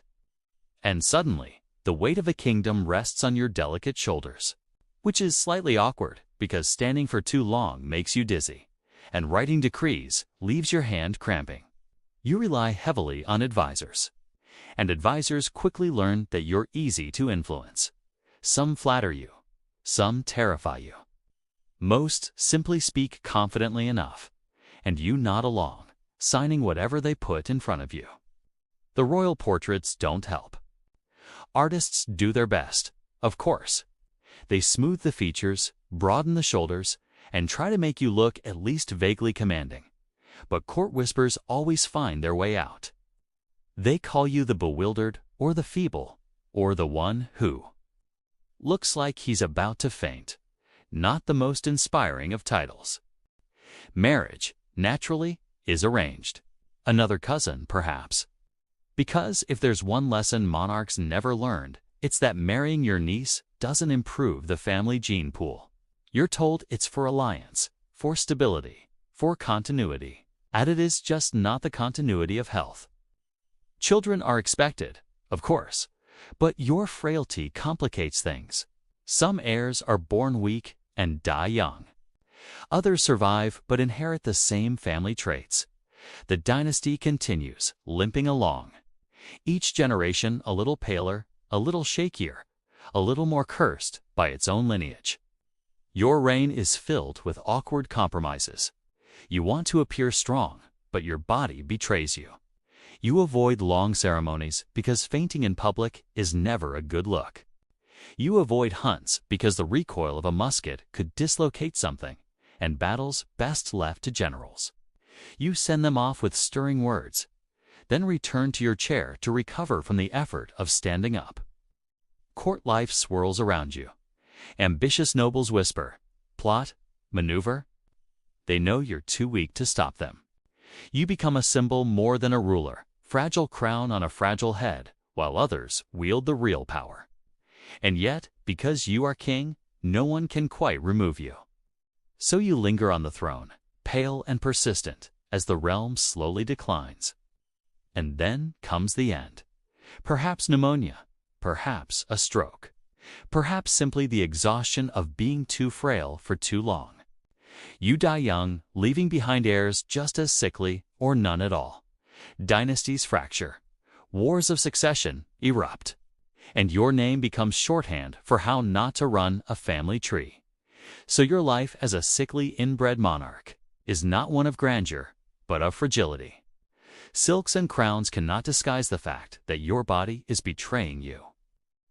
You are pampered, obeyed, worshipped, yet pitied. Your throne is firm, your health is not. And history remembers you less for your policies and more for your chin that stuck out just a little too far. Your life as a sailor on an age of exploration voyage, so you've signed up, or perhaps been coerced, into a grand expedition. The year is somewhere between 1492 and 1600. Your captain promises gold, glory, and God's work. You, however, are mostly promised hardtack and blisters. Your ship is small by modern standards. Not a towering galleon from storybooks, but something cramped, wooden, and perpetually damp. The deck creaks, the sails flap. The smell is an even blend of salt, tar, sweat, and unwashed bodies. And now it's home. Your bunk is barely a bunk. A hammock strung low, swaying with every wave. Rats skitter across the beams. Lice settle into clothing. Privacy does not exist. You are one man in a floating hive, stacked shoulder to shoulder with other sailors, all breathing the same stale air. Food is creative. The staple is hardtack, a biscuit so hard it could double as masonry. You soak it in brine or ale just to chew it. Worms are a common garnish, wriggling politely from the cracks. There's salted beef, tough and stringy. Salted fish, often half-rotten. Dried peas if the captain is feeling generous. And water stored in barrels, slowly turning green. Rum or wine helps make it tolerable. Fresh food disappears within weeks. After that, scurvy sets in. Your gums swell, teeth loosen, skin bruises at the lightest touch. All because someone thought citrus was unnecessary cargo space. Daily life is labor. Hauling ropes, scrubbing decks, mending sails. Shifts blur into one another for hours on, for off, around the clock. Storms require every man on deck, soaked to the bone, clinging to rigging while the ship groans like it's about to split apart. Calm days are no better, with the ship sitting motionless, sun blazing, water running low. You pray for wind, for rain, for anything but the monotony. And then there's the captain. Maybe he's a stern nobleman, dreaming of maps and conquest. Maybe he's a ruthless adventurer, hungry for riches. Either way, he does not care about your comfort. Orders are shouted, punishments dealt swiftly. A stolen ration. The lash, disobedience. The lash, again. Mutiny, a rope and a short drop. Democracy is left behind on land. Disease is constant. Not just scurvy, dysentery, fevers, infections. With no real medicine, men die in their hammocks and are tossed overboard by morning. The sea takes them without ceremony. You barely have time to grieve. Work continues. And then land. The lookout shouts. A faint line on the horizon. Hope surges. But landfall is rarely what you dreamed. Swamps, jungles, hostile shores. The promise of gold is often just sand and mosquitoes. Still, the captain claims it for the crown, plants a flag, makes a speech. You mostly wonder if you'll be allowed to stretch your legs and drink fresh water. Encounters with locals vary, sometimes cautious trade trinkets swapped for food. Sometimes hostility arrows meeting muskets. You're caught in the middle, following orders you barely understand. Exploration for you means carrying crates, digging ditches, building stockades under a burning sun. Voyages last months, years. Many don't return. Storms, disease, mutiny, shipwrecks. There are endless ways to die at sea. If you survive, you come home gaunt, scarred, and with stories no one quite believes. You might have seen new lands. Or you might have just seen the inside of a ship's hold for 2 years straight. But either way, you're alive. And in this era, that's more valuable than gold.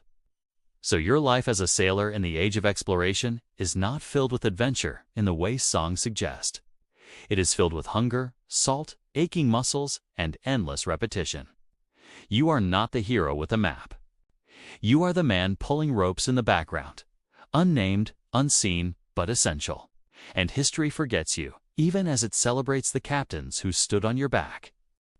Your life as a prisoner in the Tower of London so. You've been escorted through the gates of London's most infamous fortress, the Tower. White stone walls looming, ravens perched like judgmental critics. The air smells faintly of damp stone, soot, and the Thames drifting sluggishly nearby. This is no ordinary prison. It's where kings put their rivals, queens put their enemies, and treason quietly disappears. You're not a pickpocket. You're someone important enough to be dangerous, which is flattering. But you ignore the axe waiting at the end of your stay. Your cell depends on your status. If you're noble, you may have a chamber with a fireplace, a window, even servants. Luxury, if you forget the armed guards at the door. If you're less fortunate, you're in a small, dark room. No fire, no light. Just damp straw and the occasional rat to keep you company. Meals arrive in wooden bowls. Thin pottage, stale bread, maybe fish on Fridays. Better fare if your family pays the jailer. Otherwise, you grow thin. Your stomach never quite full. Ale, not water, fills your cup.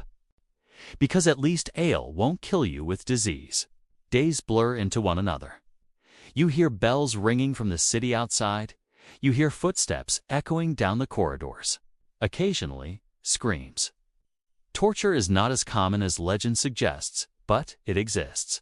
The rack, the scavenger's daughter, thumbscrews. Most prisoners are broken more by boredom and fear than by steel. And then there's the waiting. Endless waiting. Perhaps for a pardon, perhaps for exile, but most often for trial. And trials in this period are swift affairs, rarely in your favor. Evidence is optional. Guilt is assumed. The king or queen already knows your fate. The trial is simply the courtesy. Execution day comes. If you are noble, you might receive the axe on Tower Green itself. A private death among courtiers, headsman's block polished smooth from use. Anne Boleyn bowed her head here. Lady Jane Grey whispered a final prayer here. You are not the first, nor the last. Kay, if you are less fortunate, you'll be marched out through Traitor's Gate. Across Tower Hill, there, in front of jeering crowds, you'll kneel in the mud. The axe falls. The crowd cheers or groans if the headsman misses his mark. Your body is carted away, your head sometimes displayed on a spike by London Bridge. A warning and a reminder.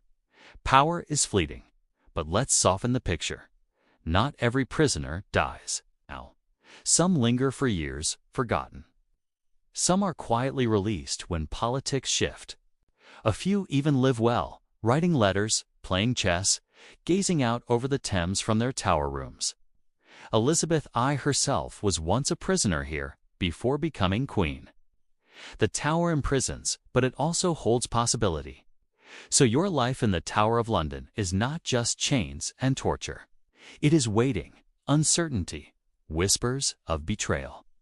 It is cold stone pressing in on every side. While outside, London bustles with life you'll never touch again. It is, in short, being alive, but already halfway erased. Your life as a monk in a medieval monastery, so you've taken the vows. Poverty, chastity, obedience, which in practical terms means no money, no marriage, and no talking back. Congratulations, your new home is not a castle, not a farm, not even a proper village. It is a monastery. Walls of stone enclosing a world of ritual, order, and mild discomfort. You have entered a place where the days all look suspiciously alike, and that's the entire point. The bell is your master now. It rings before dawn, calling you from your straw mattress. You shuffle bleary-eyed into the chapel, chanting prayers in Latin, a language you may or may not actually understand. But that doesn't matter. The words are less about meaning and more about rhythm. A lullaby for God, repeated endlessly. Morning prayers are followed by more prayers. Then perhaps work. Copying manuscripts by candlelight, one cramped letter at a time. It is tedious, is backbreaking. And it is also why we still know what Cicero wrote. So thank you, monk, for your carpal tunnel. Meals are plain, bread, beans, vegetables, if they're in season, fish on occasion. Meat is rare, unless you happen to be in a Benedictine house that quietly ignores the rules. Beer or ale keeps you hydrated. Wine, if the monastery is wealthy. Silence is enforced at meals. If someone has something to say, they do it with hand signals, because nothing says holiness like miming for the salt. The day continues with more prayer, more work. Some monks tend gardens, growing herbs for medicine. Some brew beer, which, let's be honest, is probably the high point of the day. Others teach boys from nearby towns, drilling Latin verbs into reluctant brains. The rhythm never changes. Prayer, work, prayer again. The world outside grows, changes, wars, but inside the cloister, time stands still. The clothes are simple, a habit of wool, scratchy and heavy. Sandals or boots, depending on climate. A hood for cold mornings. Personal fashion is not exactly encouraged. Everyone looks equally drab, equally holy. Though some monks do cheat by wearing an extra underlayer in winter, which is considered a small luxury. Your bed is in a dormitory. A long hall lined with pallets, all equally uncomfortable. Privacy is not a concept here. You live shoulder to shoulder with your brothers, sharing snores, coughs, and the occasional midnight muttering. If one of you has fleas, congratulations, now you all do. Discipline is strict. Speak out of turn. You fast? Fall asleep during prayers. You're scolded, or worse, sent to stand in the cold. Break a vow. Expect penance, long, humiliating, and public. But then again, everyone slips. This system is built less on perfection, more on constant repentance. A treadmill of guilt and forgiveness, with just enough mercy to keep you going. The library is the jewel of the monastery. Scrolls, codices, and later bound books carefully preserved. You spend hours hunched over parchment, scratching words with quills, illuminating letters with gold leaf if you're lucky enough to be an artist. It's a labor of love, but also of obsession. One mistake, one smudge, and you may have ruined weeks of work. No pressure. And let's not forget chanting. Endless chanting. Psalms, hymns, prayers, repeated at intervals throughout the day and night. It lulls you into a trance, perhaps even into sleep, though ideally not while standing. It is both monotonous and strangely calming, the kind of rhythm that erases the sharp edges of thought. Monastic life is not glamorous. It is slow, repetitive, sometimes miserable, but it is also safe. You will not starve here. You will not be stabbed in a tavern brawl. You may even outlive most peasants by decades if boredom doesn't kill you first. And for many, that trade was worth it. So your life as a medieval monk is one of prayer, patience, and routine. It is a world where time feels circular, not linear, where days blur, seasons pass, and you are a small cog in God's eternal machinery. Not exciting, not heroic, but steady, and perhaps, in its own way, peaceful. Your life as an accused witch in early modern Europe. So, you live in a small village. Fields, thatched cottages, livestock wandering freely.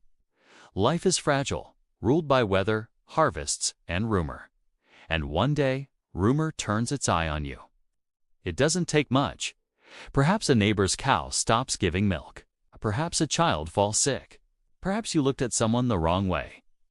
Or perhaps you were simply old, unmarried, and poor. A combination so suspicious it might as well have been a crime. The word which is whispered, then it's said out loud, then it's shouted, and suddenly your ordinary life is gone. The accusation spreads quickly. Villagers gather, pointing fingers. The local magistrate is notified. Because nothing ensures justice like an overworked bureaucrat with a Bible. You are summoned, questioned, and let's be honest, already presumed guilty. The evidence against you is flimsy. A neighbor swears you muttered a curse. Someone saw a cat by your doorstep and decided it was your familiar. Midwives are especially at risk. A birth gone wrong is blamed not on bad luck, but on your supposed pact with the devil. Logic is not invited to these trials. The interrogation begins. They want a confession, and they're willing to help you find it. Sleep deprivation, endless questioning. Sometimes the rack, sometimes the thumbscrews, or something more subtle being pressed to name other witches, spreading fear like wildfire. And then there's the swimming test. You're tied and tossed into water. If you sink, congratulations, you were innocent, but also drowned. If you float, clearly the devil is helping you, and you're guilty. A lose-lose situation that feels suspiciously common in this era. Marks on your skin are inspected. A mole, a freckle, even a scar. Any of these can be labeled a witch's teat, where your familiar supposedly feeds. The body becomes a map for paranoia. Every blemish turned into evidence. If found guilty, in most face punishment, sometimes imprisonment, often execution. In England, hanging was common. On the continent, burning was preferred. A grim spectacle, both punishment and public entertainment. But let's not exaggerate. Not every village became a frenzy of witch hunts. Many accusations fizzled out. Some communities rolled their eyes at gossip and moved on. The great panics, the ones that swept hundreds to their deaths, were real. Yes. But they were bursts, not the daily norm. Still, the fear lingered. The idea that anyone, your neighbor, your midwife, your widow aunt, could be secretly allied with the devil. It eroded trust. It made ordinary life uneasy. And it left a legacy of suspicion that lasted for centuries. So your life as an accused witch is not really about sorcery. It's about being caught in the gears of fear, poverty, and bad luck. It's about living at the mercy of rumor with no way to prove your innocence. And it is about dying, not because of what you did, but because of what people needed to believe. Your life as a medieval peasant farmer. So, you wake before dawn. Not because you want to, but because the rooster insists, and because the fields won't plow themselves. Your life is not filled with adventure, not with courtly drama. It is filled with soil, sweat, and the endless cycle of the seasons. Your home is a small thatched hut. One room, perhaps two, if you're lucky. The floor is packed dirt. Smoke curls from a central hearth, escaping slowly through the thatch. Furniture is sparse stools, a rough table, straw for bedding. Privacy is non-existent. Family, animals, and fleas all share the same space. Breakfast is simple, porridge made from oats or barley. Bread, dark and coarse. Beer, small and weak, since water is not always trustworthy. If you're fortunate, a bit of cheese. If you're very fortunate, an egg. Then it's out to the fields. The work is relentless.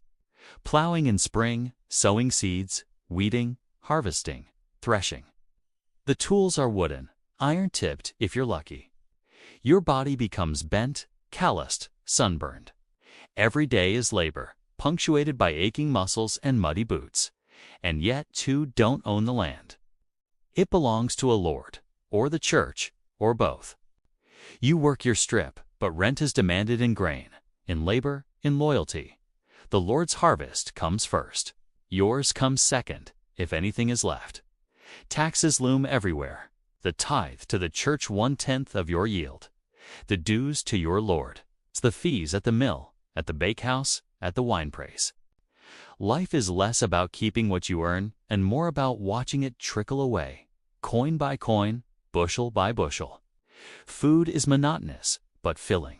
Grains form the bulk of your diet: bread, pottage, ale. Vegetables from the garden: beans, onions, cabbage. Meat is rare, saved for festivals or stolen hunts in the woods. Most days taste the same. But hunger is the real enemy, not boredom. Clothing is wool, coarse and heavy. Dyed brown or gray because fancy colors are expensive. In winter, the cold cuts through. In summer, the heat suffocates. Shoes, if you have them, are leather and worn thin. You make do. Religion shapes everything. The church bell marks your days.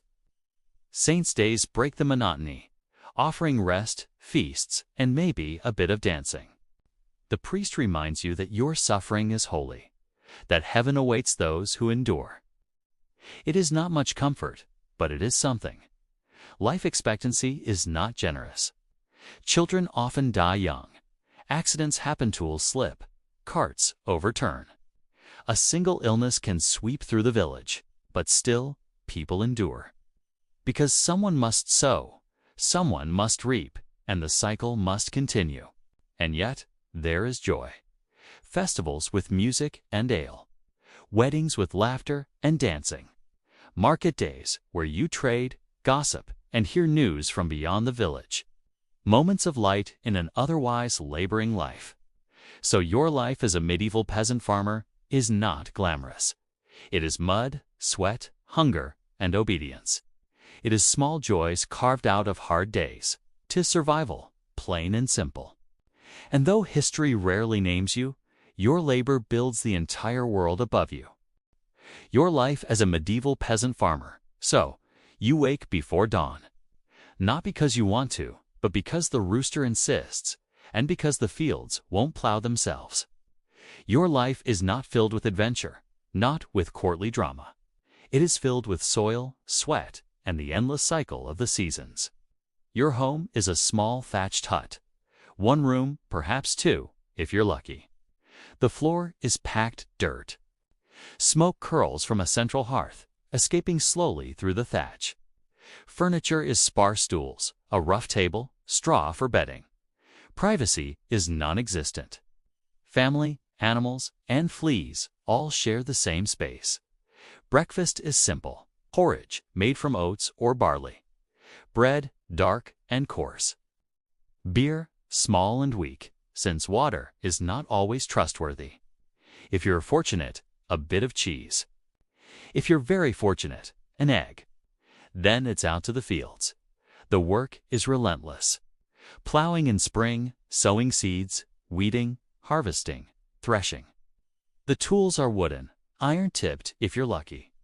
Your body becomes bent, calloused, sunburned. Every day is labor, punctuated by aching muscles and muddy boots. And yet you don't own the land. It belongs to a lord, or the church, or both. You work your strip, but rent is demanded in grain, in labor, in loyalty. The Lord's harvest comes first. Yours comes second, if anything is left. Taxes loom everywhere. The tithe to the church 1/10 of your yield. The dues to your Lord. It's the fees at the mill, at the bakehouse, at the winepress. Life is less about keeping what you earn and more about watching it trickle away, coin by coin, bushel by bushel.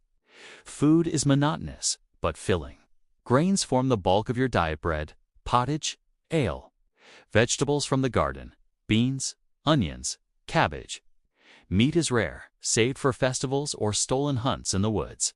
Most days taste the same. But hunger is the real enemy, not boredom.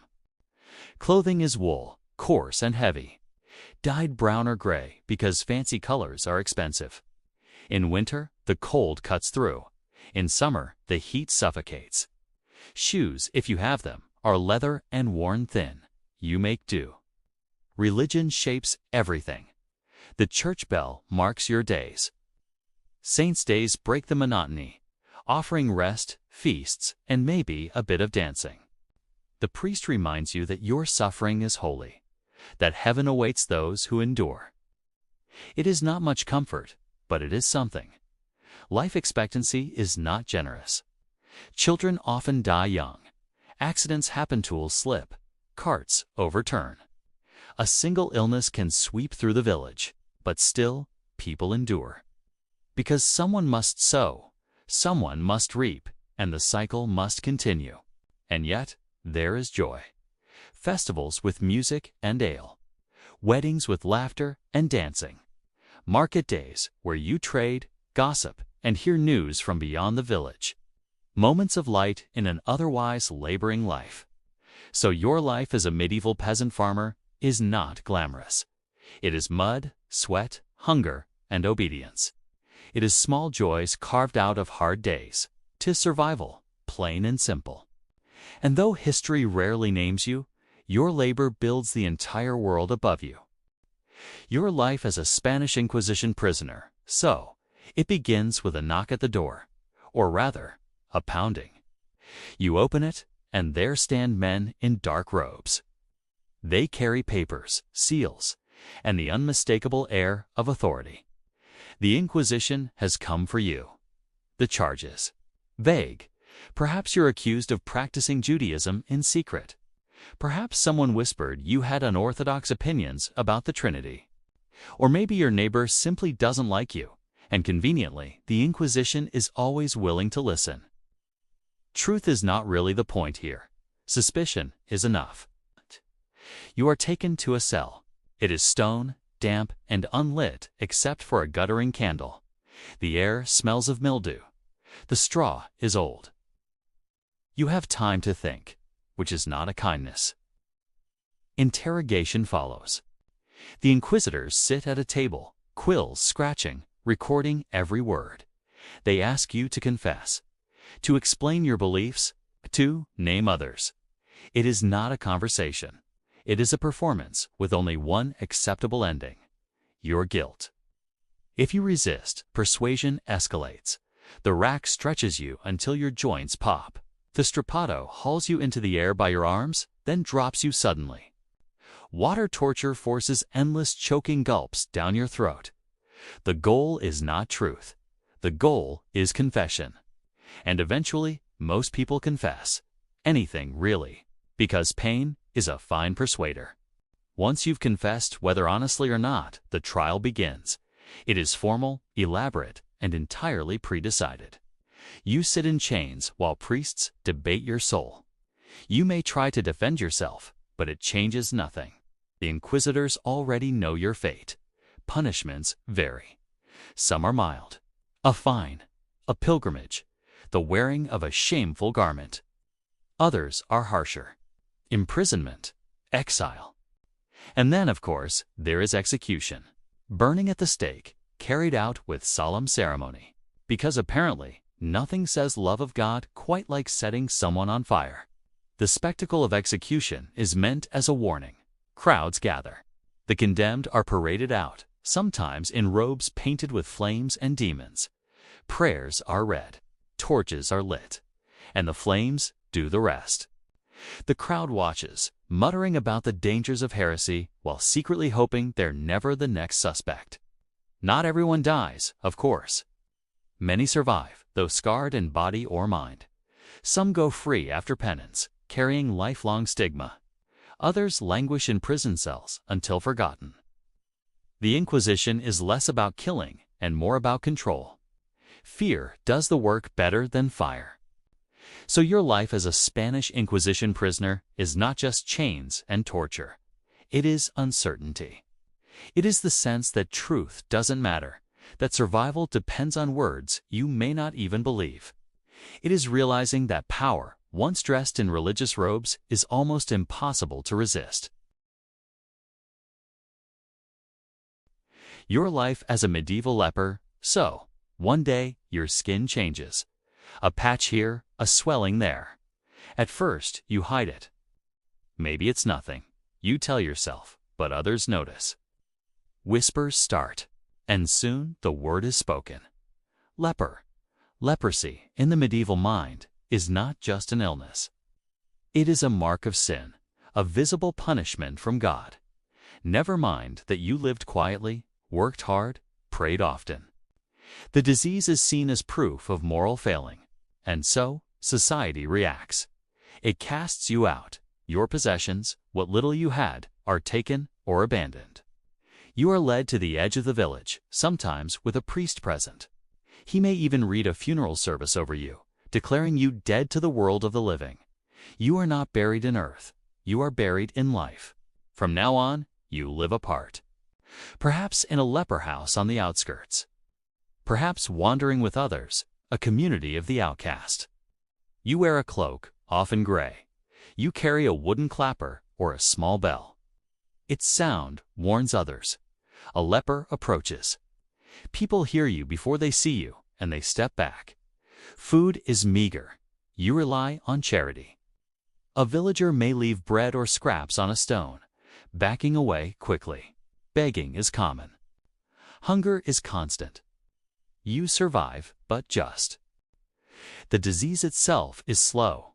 Numbness spreads. Fingers stiffen. Sores appear. Your face may change shape, features collapsing. It is painful, but more than pain, it is isolating. Because the world looks at you with fear. The church offers mixed comfort. On one hand, priests preach that suffering may purify your soul. On the other, they use you as a living sermon about sin. Some monasteries allow lepers to pray nearby, behind screens or in separate chapels, close enough to hear Mass. Never close enough to touch. And yet, there are moments of dignity. Leper houses form small communities. People look after one another. You share what food you receive, what strength you have. Sometimes nobles or kings endow hospitals for lepers, offering alms in exchange for prayers. It is charity, but also self-interest, a way for the rich to ease their fear of God's judgment.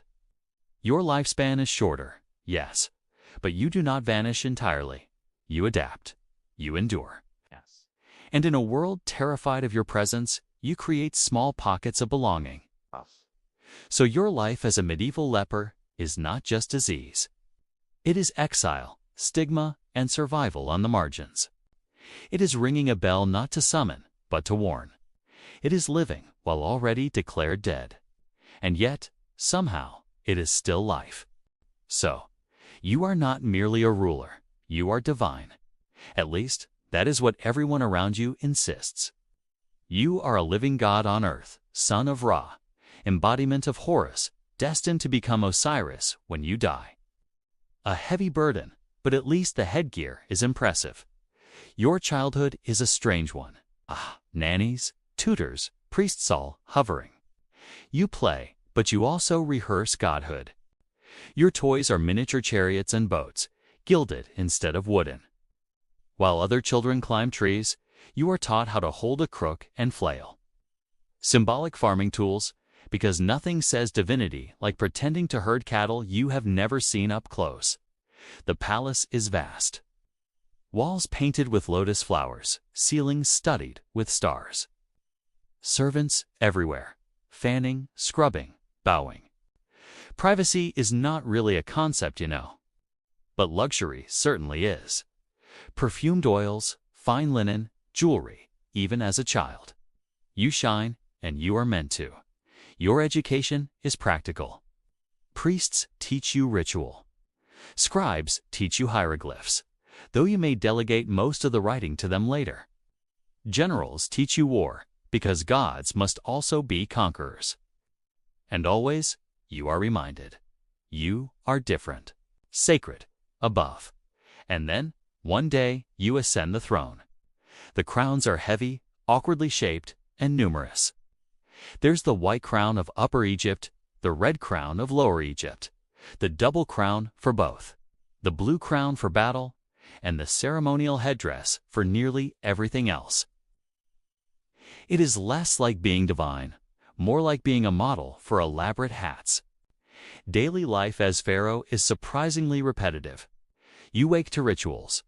Priests purify you. You perform offerings to the gods, or rather, you watch them do it in your name. You receive officials, listen to reports on harvests, taxes, or building projects.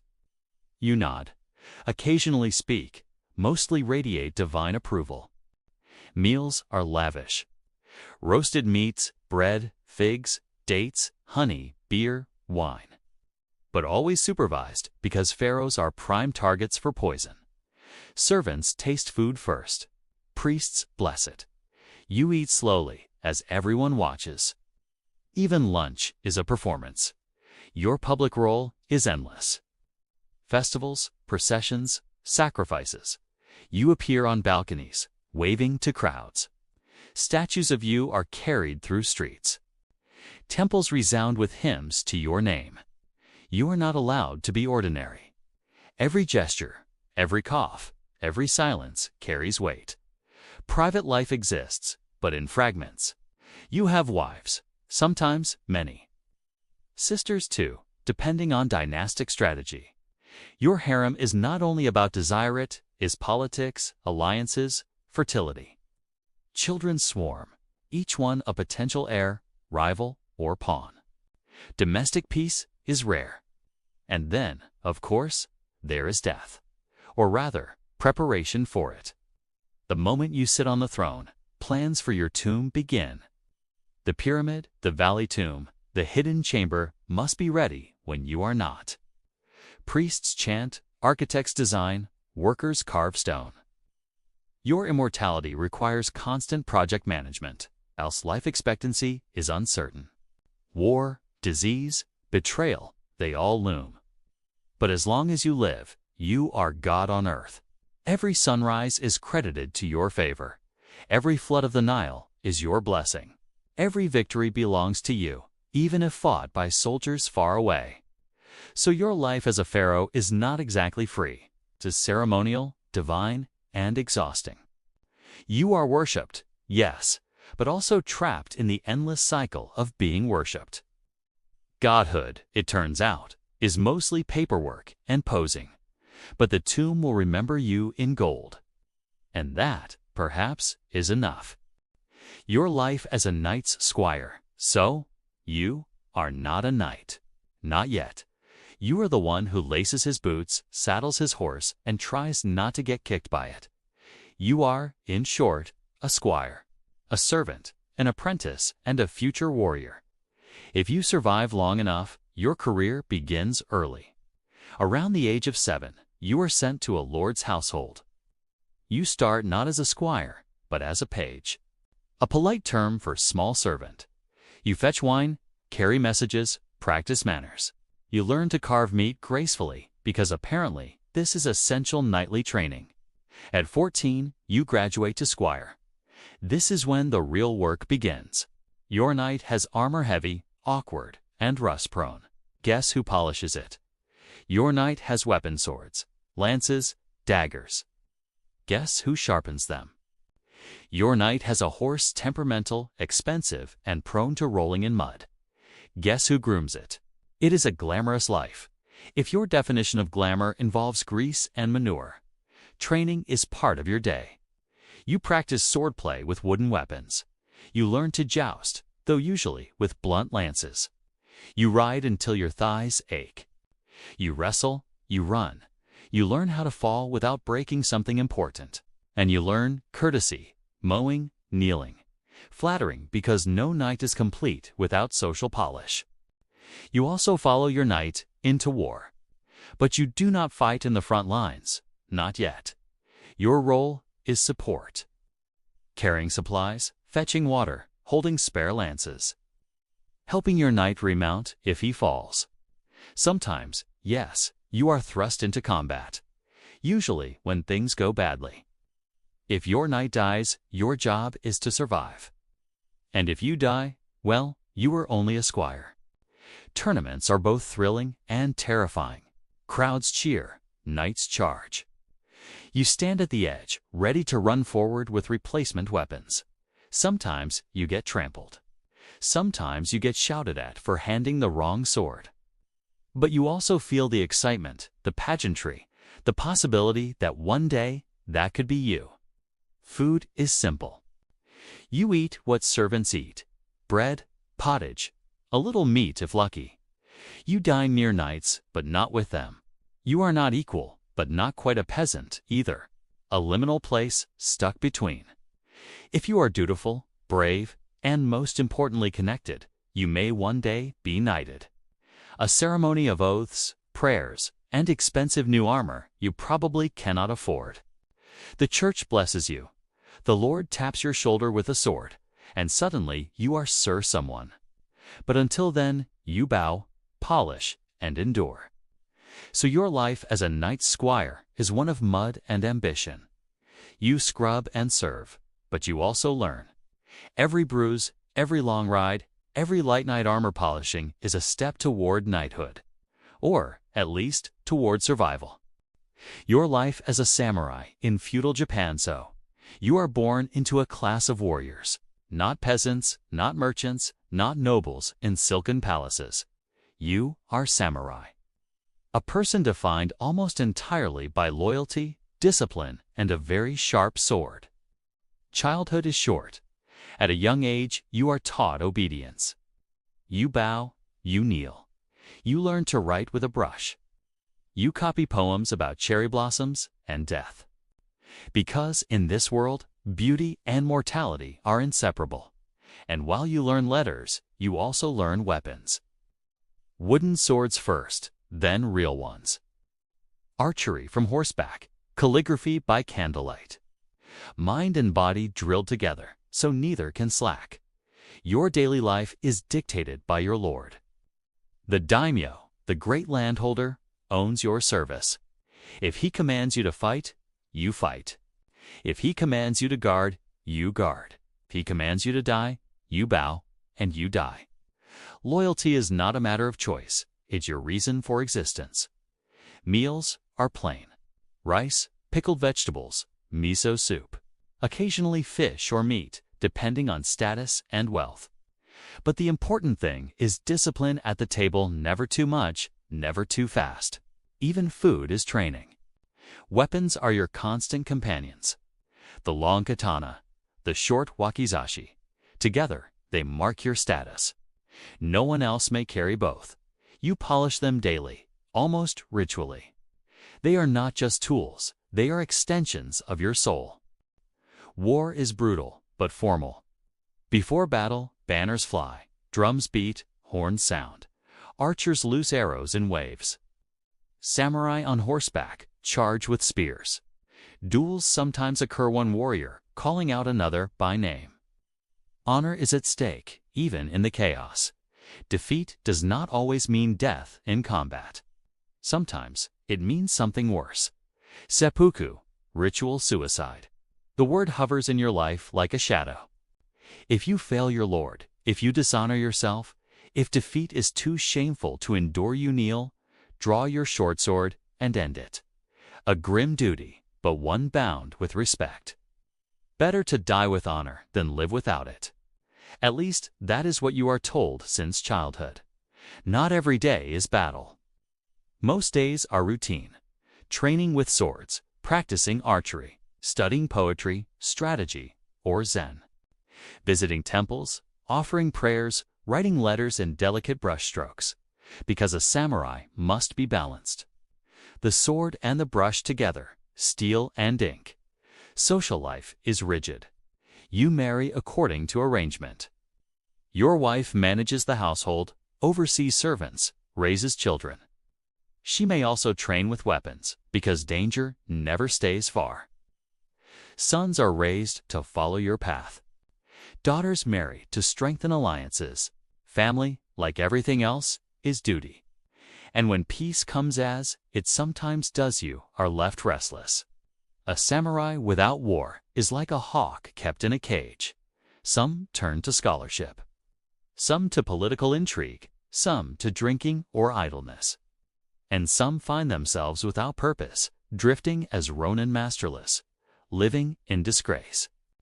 So your life as a samurai is not endless swordplay. It is devotion, ceremony, hunger for honor, and fear of shame. You bow often, you speak carefully, you polish your blades more than you draw them. And when death comes, you are expected to greet it like an old friend. Your life as a medieval nun, so your path is not to the battlefield nor to the throne. It is inward, into a convent, behind walls, beneath a veil. You are a nun. Married not to a man, but to God.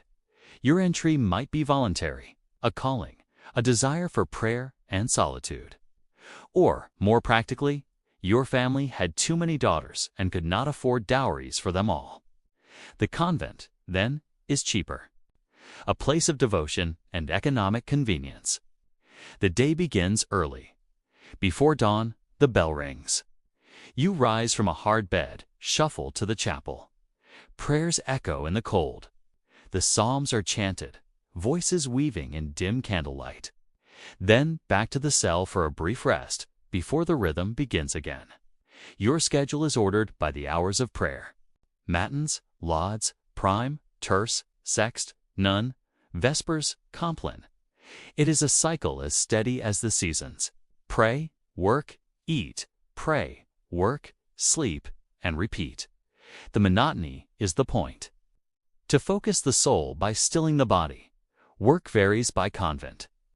Some copy manuscripts, careful script flowing across vellum. Some weave cloth, embroider altar cloths, or produce fine lace. Many tend garden herbs for medicine, vegetables for the kitchen. And yes, cheesemaking is common. Because monasteries and convents, for all their piety, are also small businesses. Food is simple: bread, broth, beans, cheese, eggs, fish. Meat is rare, forbidden on many days. Wine is permitted, though watered down. Meals are eaten in silence, while a sister reads scripture aloud. Conversation is saved for elsewhere, and even then, sparing. Silence, in fact, is a constant. Not absolute, but frequent. Your words are rationed like food. And when you do speak, it is expected to be useful, or holy, or both. The convent is not entirely cut off. Patrons visit, nobles send donations, often in exchange for prayers for their souls. Some women of status retire to convents in later life, bringing with them wealth and influence. So, while the convent is secluded, it is also connected and anchor in the wider world. Punishments exist, of course. Break silence too often, and you may be assigned penance. Fall asleep in chapel, and you may fast as discipline. Break your vows, and consequences are severe. Chastity, obedience, poverty, they are absolute. Or at least, they are meant to be. Not all nuns are saints. Some complain, some feud. Some eat a little extra, sleep a little longer, gossip a little sharper. There are scandals, occasionally liaisons, disputes, even breakaways. But mostly, life is quiet, predictable, measured in prayers, not in drama. Old age, if you reach it, is spent within the same walls.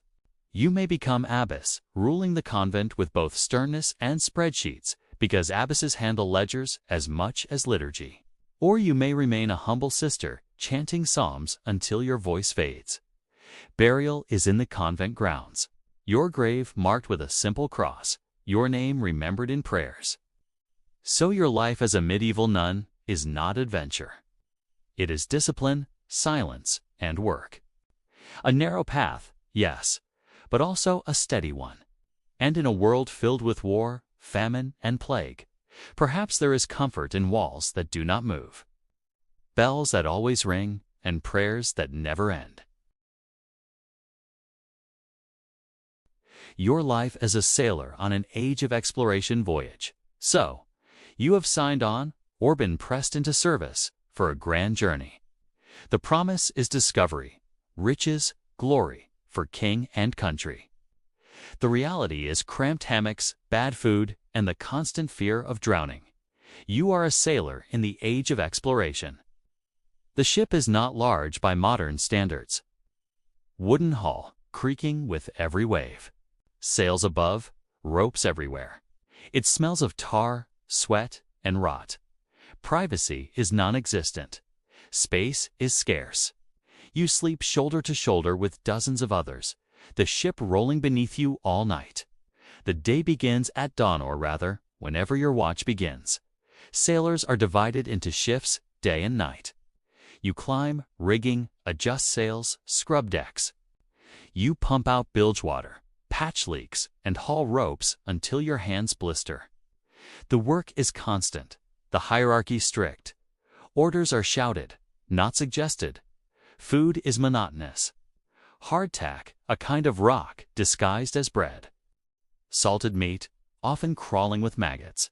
Dried peas, beans, and the occasional cheese. Water is stored in barrels, growing slimy over time. Beer or wine is safer, though sour. Fresh food disappears within weeks. And soon, scurvy begins to whisper in your gums. Clothing is rough. Wool, linen, whatever you owned when you boarded. Salt stiffens everything. You are always damp, always chafing. Boots rot quickly. Bare feet are common, though dangerous. Storms are terror, waves taller than houses. Rain lashing, wind howling. The ship tossed like a toy. You cling to ropes, pray the masts hold. Pray the hull doesn't split. Sometimes men are swept overboard. they vanish instantly. No rescue, no chance, just gone. Calm seas are another kind of misery. Days with no wind, the sails limp, the ship baking under the sun. Water rations shrink. Food spoils further. Tempers flare. Men grow sick, restless, or mutinous. The horizon never changes. Time stretches endlessly. Disease is constant. Scurvy, dysentery, fevers. The surgeon, if there is one, has few tools and fewer remedies. Amputation is common. Prayer, even more so. Death is frequent. Burial at sea, a grim routine body sewn into canvas, slid overboard, sinking into silence. And yet, there is also wonder. New coastlines rising from the mist, islands with birds that seem unreal. Fish glittering beneath the waves, unlike any at home. Stars overhead, clear and countless, guiding your course. Moments when the ocean feels endless, terrifying, and beautiful. Your wages are meager, often delayed. Sometimes stolen outright by dishonest captains. Many sailors finish poorer than they began. But the promise lingers that somewhere out there is gold, spices, land, opportunity. The dream that keeps you pulling ropes and chewing stale bread. So your life as a sailor is not romance. It is exhaustion, hunger, and risk. It is storms and silence, disease and wonder. You are a tiny figure on a vast sea, chasing horizons for someone else's glory. And if you return, scarred and weary, you carry stories of places no one at home can imagine. Your life as an Aztec priest, you are not a warrior, not a farmer, not a common vendor in the bustling markets. Of you are a servant of the gods, a priest in the empire of the Mexica. Your life is woven into calendars, chants, and offerings. It is sacred, and, depending on perspective, also very messy. Your temple is tall, built of stone. Steps rise steep and narrow. At the summit, a platform holds shrines to the gods Huitzilopochtli, the sun and war, Tlaloc, the rain.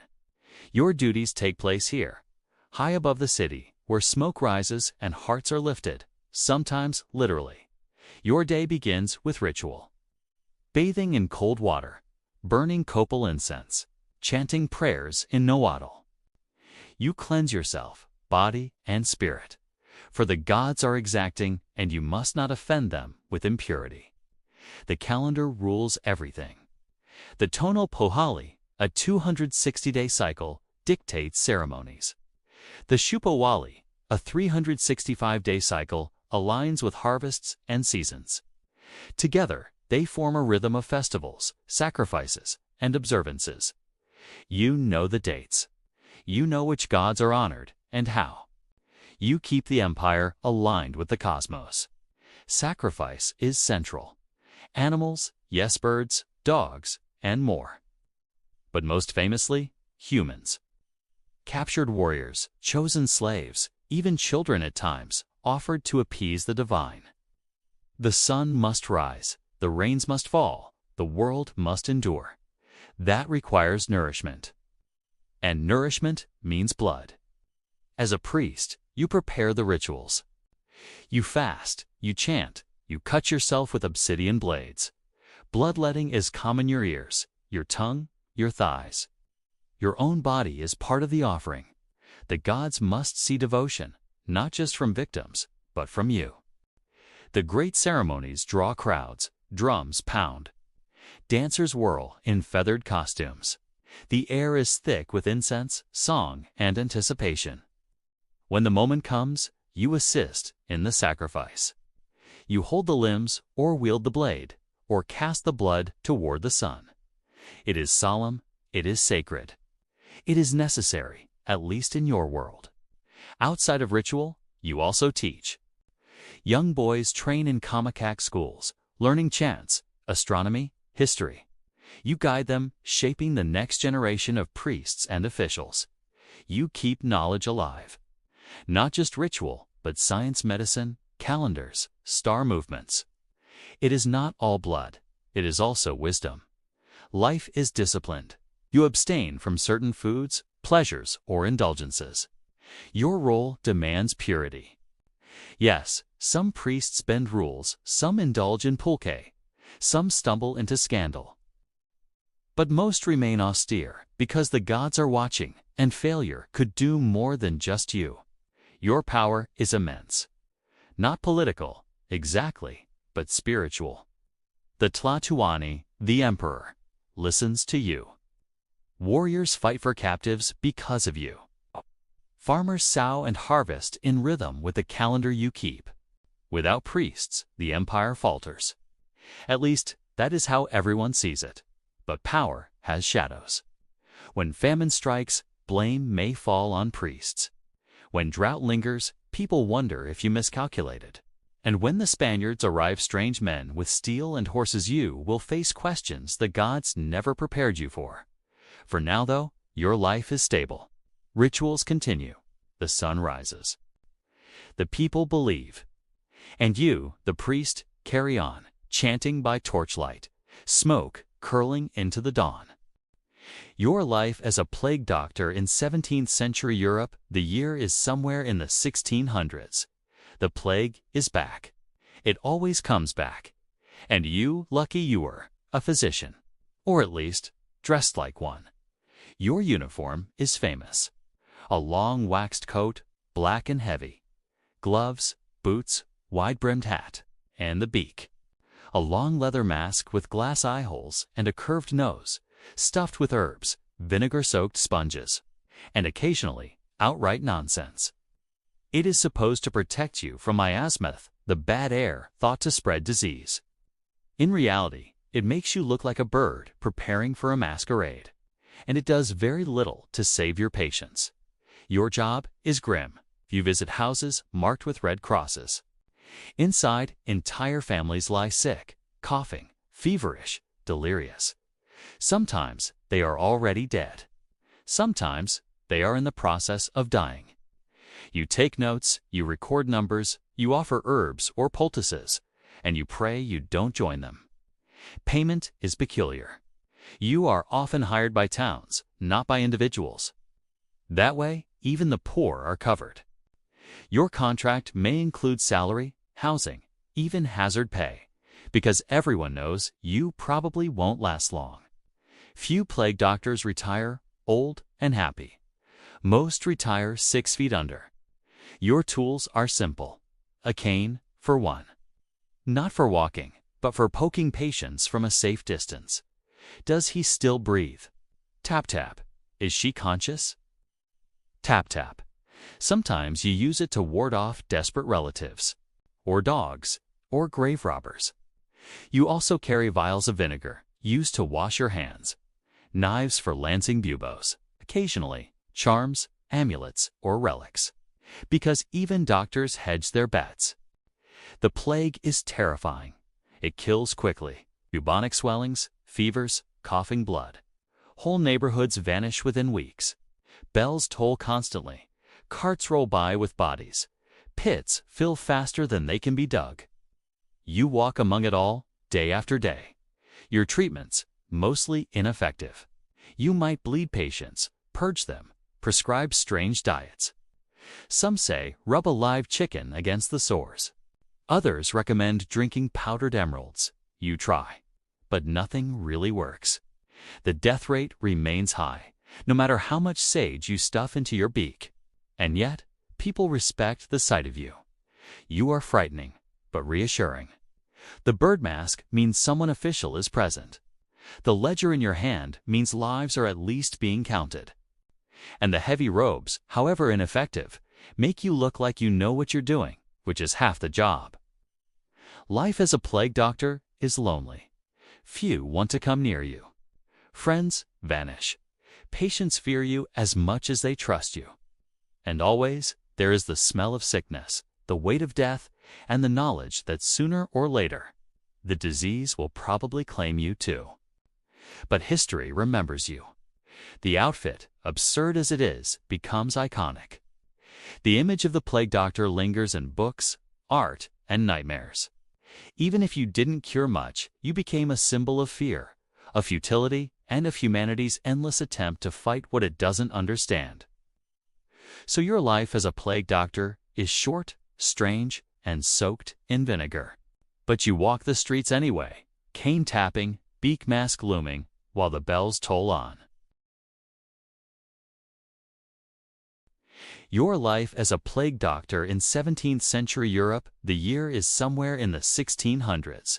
The plague is back. It always comes back. And you, lucky you were, a physician. Or at least, dressed like one. Your uniform is famous. A long waxed coat, black and heavy. Gloves, boots, wide-brimmed hat, and the beak. A long leather mask with glass eye holes and a curved nose, stuffed with herbs, vinegar-soaked sponges, and occasionally outright nonsense. It is supposed to protect you from miasma, the bad air thought to spread disease. In reality, it makes you look like a bird preparing for a masquerade, and it does very little to save your patients. Your job is grim. You visit houses marked with red crosses.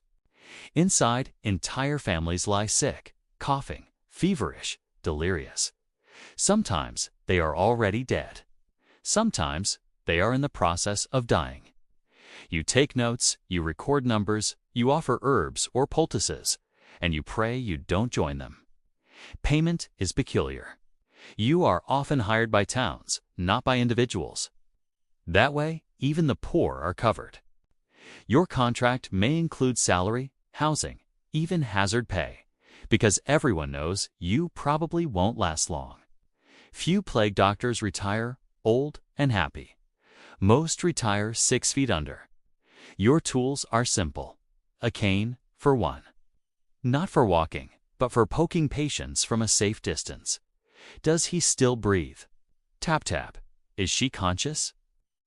Tap tap. Sometimes you use it to ward off desperate relatives, or dogs, or grave robbers. You also carry vials of vinegar, used to wash your hands, knives for lancing buboes, and occasionally charms, amulets, or relics. Because even doctors hedge their bets. The plague is terrifying. It kills quickly. Bubonic swellings, fevers, coughing, blood. Whole neighborhoods vanish within weeks. Bells toll constantly. Carts roll by with bodies. Pits fill faster than they can be dug. You walk among it all, day after day. Your treatments, mostly ineffective. You might bleed patients, purge them, prescribe strange diets. Some say rub a live chicken against the sores. Others recommend drinking powdered emeralds. You try, but nothing really works. The death rate remains high, no matter how much sage you stuff into your beak. And yet, people respect the sight of you. You are frightening, but reassuring. The bird mask means someone official is present. The ledger in your hand means lives are at least being counted. And the heavy robes, however ineffective, make you look like you know what you're doing, which is half the job. Life as a plague doctor is lonely. Few want to come near you. Friends vanish. Patients fear you as much as they trust you. And always, there is the smell of sickness, the weight of death, and the knowledge that sooner or later, the disease will probably claim you too. But history remembers you. The outfit, absurd as it is, becomes iconic. The image of the plague doctor lingers in books, art, and nightmares. Even if you didn't cure much, you became a symbol of fear, of futility, and of humanity's endless attempt to fight what it doesn't understand. So your life as a plague doctor is short, strange, and soaked in vinegar. But you walk the streets anyway, cane tapping, beak mask looming, while the bells toll on. Your life as a 19th century child factory worker, you are small, which is exactly why you have a job. Machines need nimble fingers, narrow shoulders, and bodies that can squeeze into places grown men cannot. And so, instead of a schoolroom or meadow, you find yourself in a textile mill, or a coal mine, or a matchstick workshop. The day begins before dawn. You wake in a cramped room, perhaps a lodging house, perhaps a cold corner of a worker's cottage. Your clothes are thin, patched, and permanently dirty. Breakfast is bread, maybe with a smear of dripping if you're lucky. Then you walk to the factory, joining the stream of other children with hollow eyes. The factory looms large. Tall chimneys pour smoke into the sky. The walls are dark with soot. Inside, the air is thick with dust and the constant roar of machinery. The noise is endless, a grinding, pounding thunder that makes conversation impossible and headaches permanent. You are put to work. In a textile mill, you dart between spinning machines, tying broken threads, cleaning lint, carrying bobbins. Your fingers are quick, but slips happen. Loose hair or clothing may catch. Accidents are common, and no one slows the machine for your safety. In a coal mine, you crawl through narrow tunnels, hauling carts, or picking debris.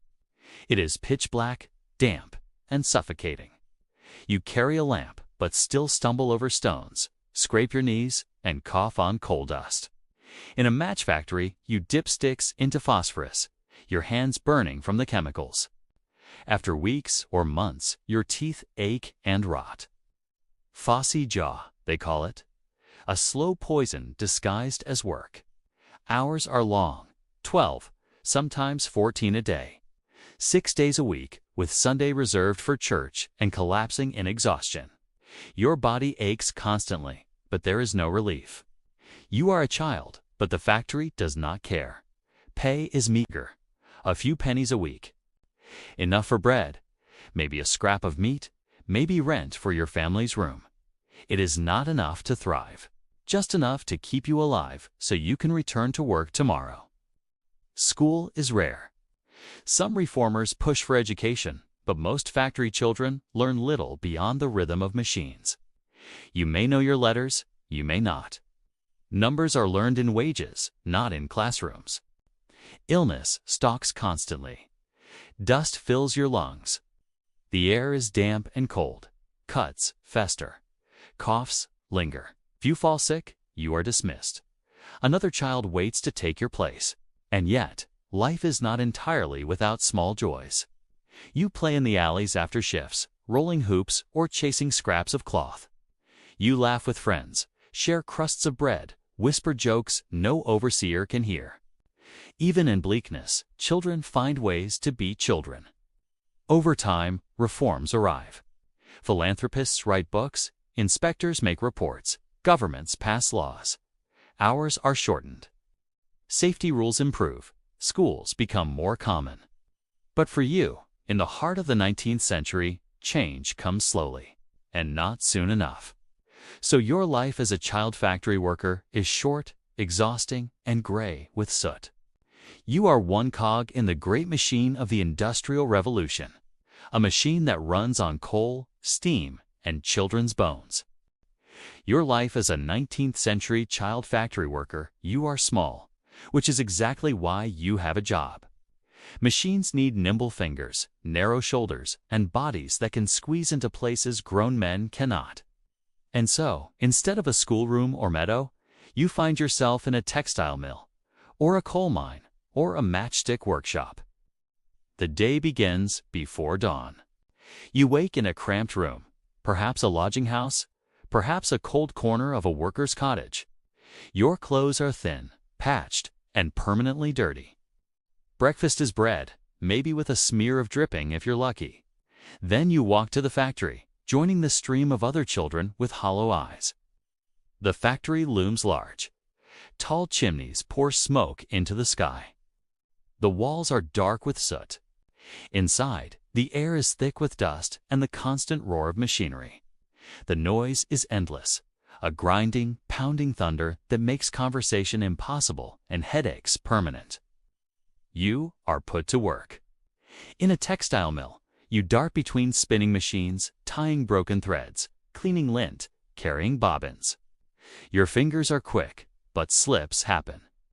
Loose hair or clothing may catch. Accidents are common, and no one slows the machine for your safety.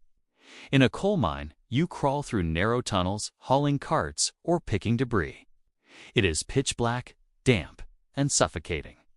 You carry a lamp, but still stumble over stones, scrape your knees, and cough on coal dust.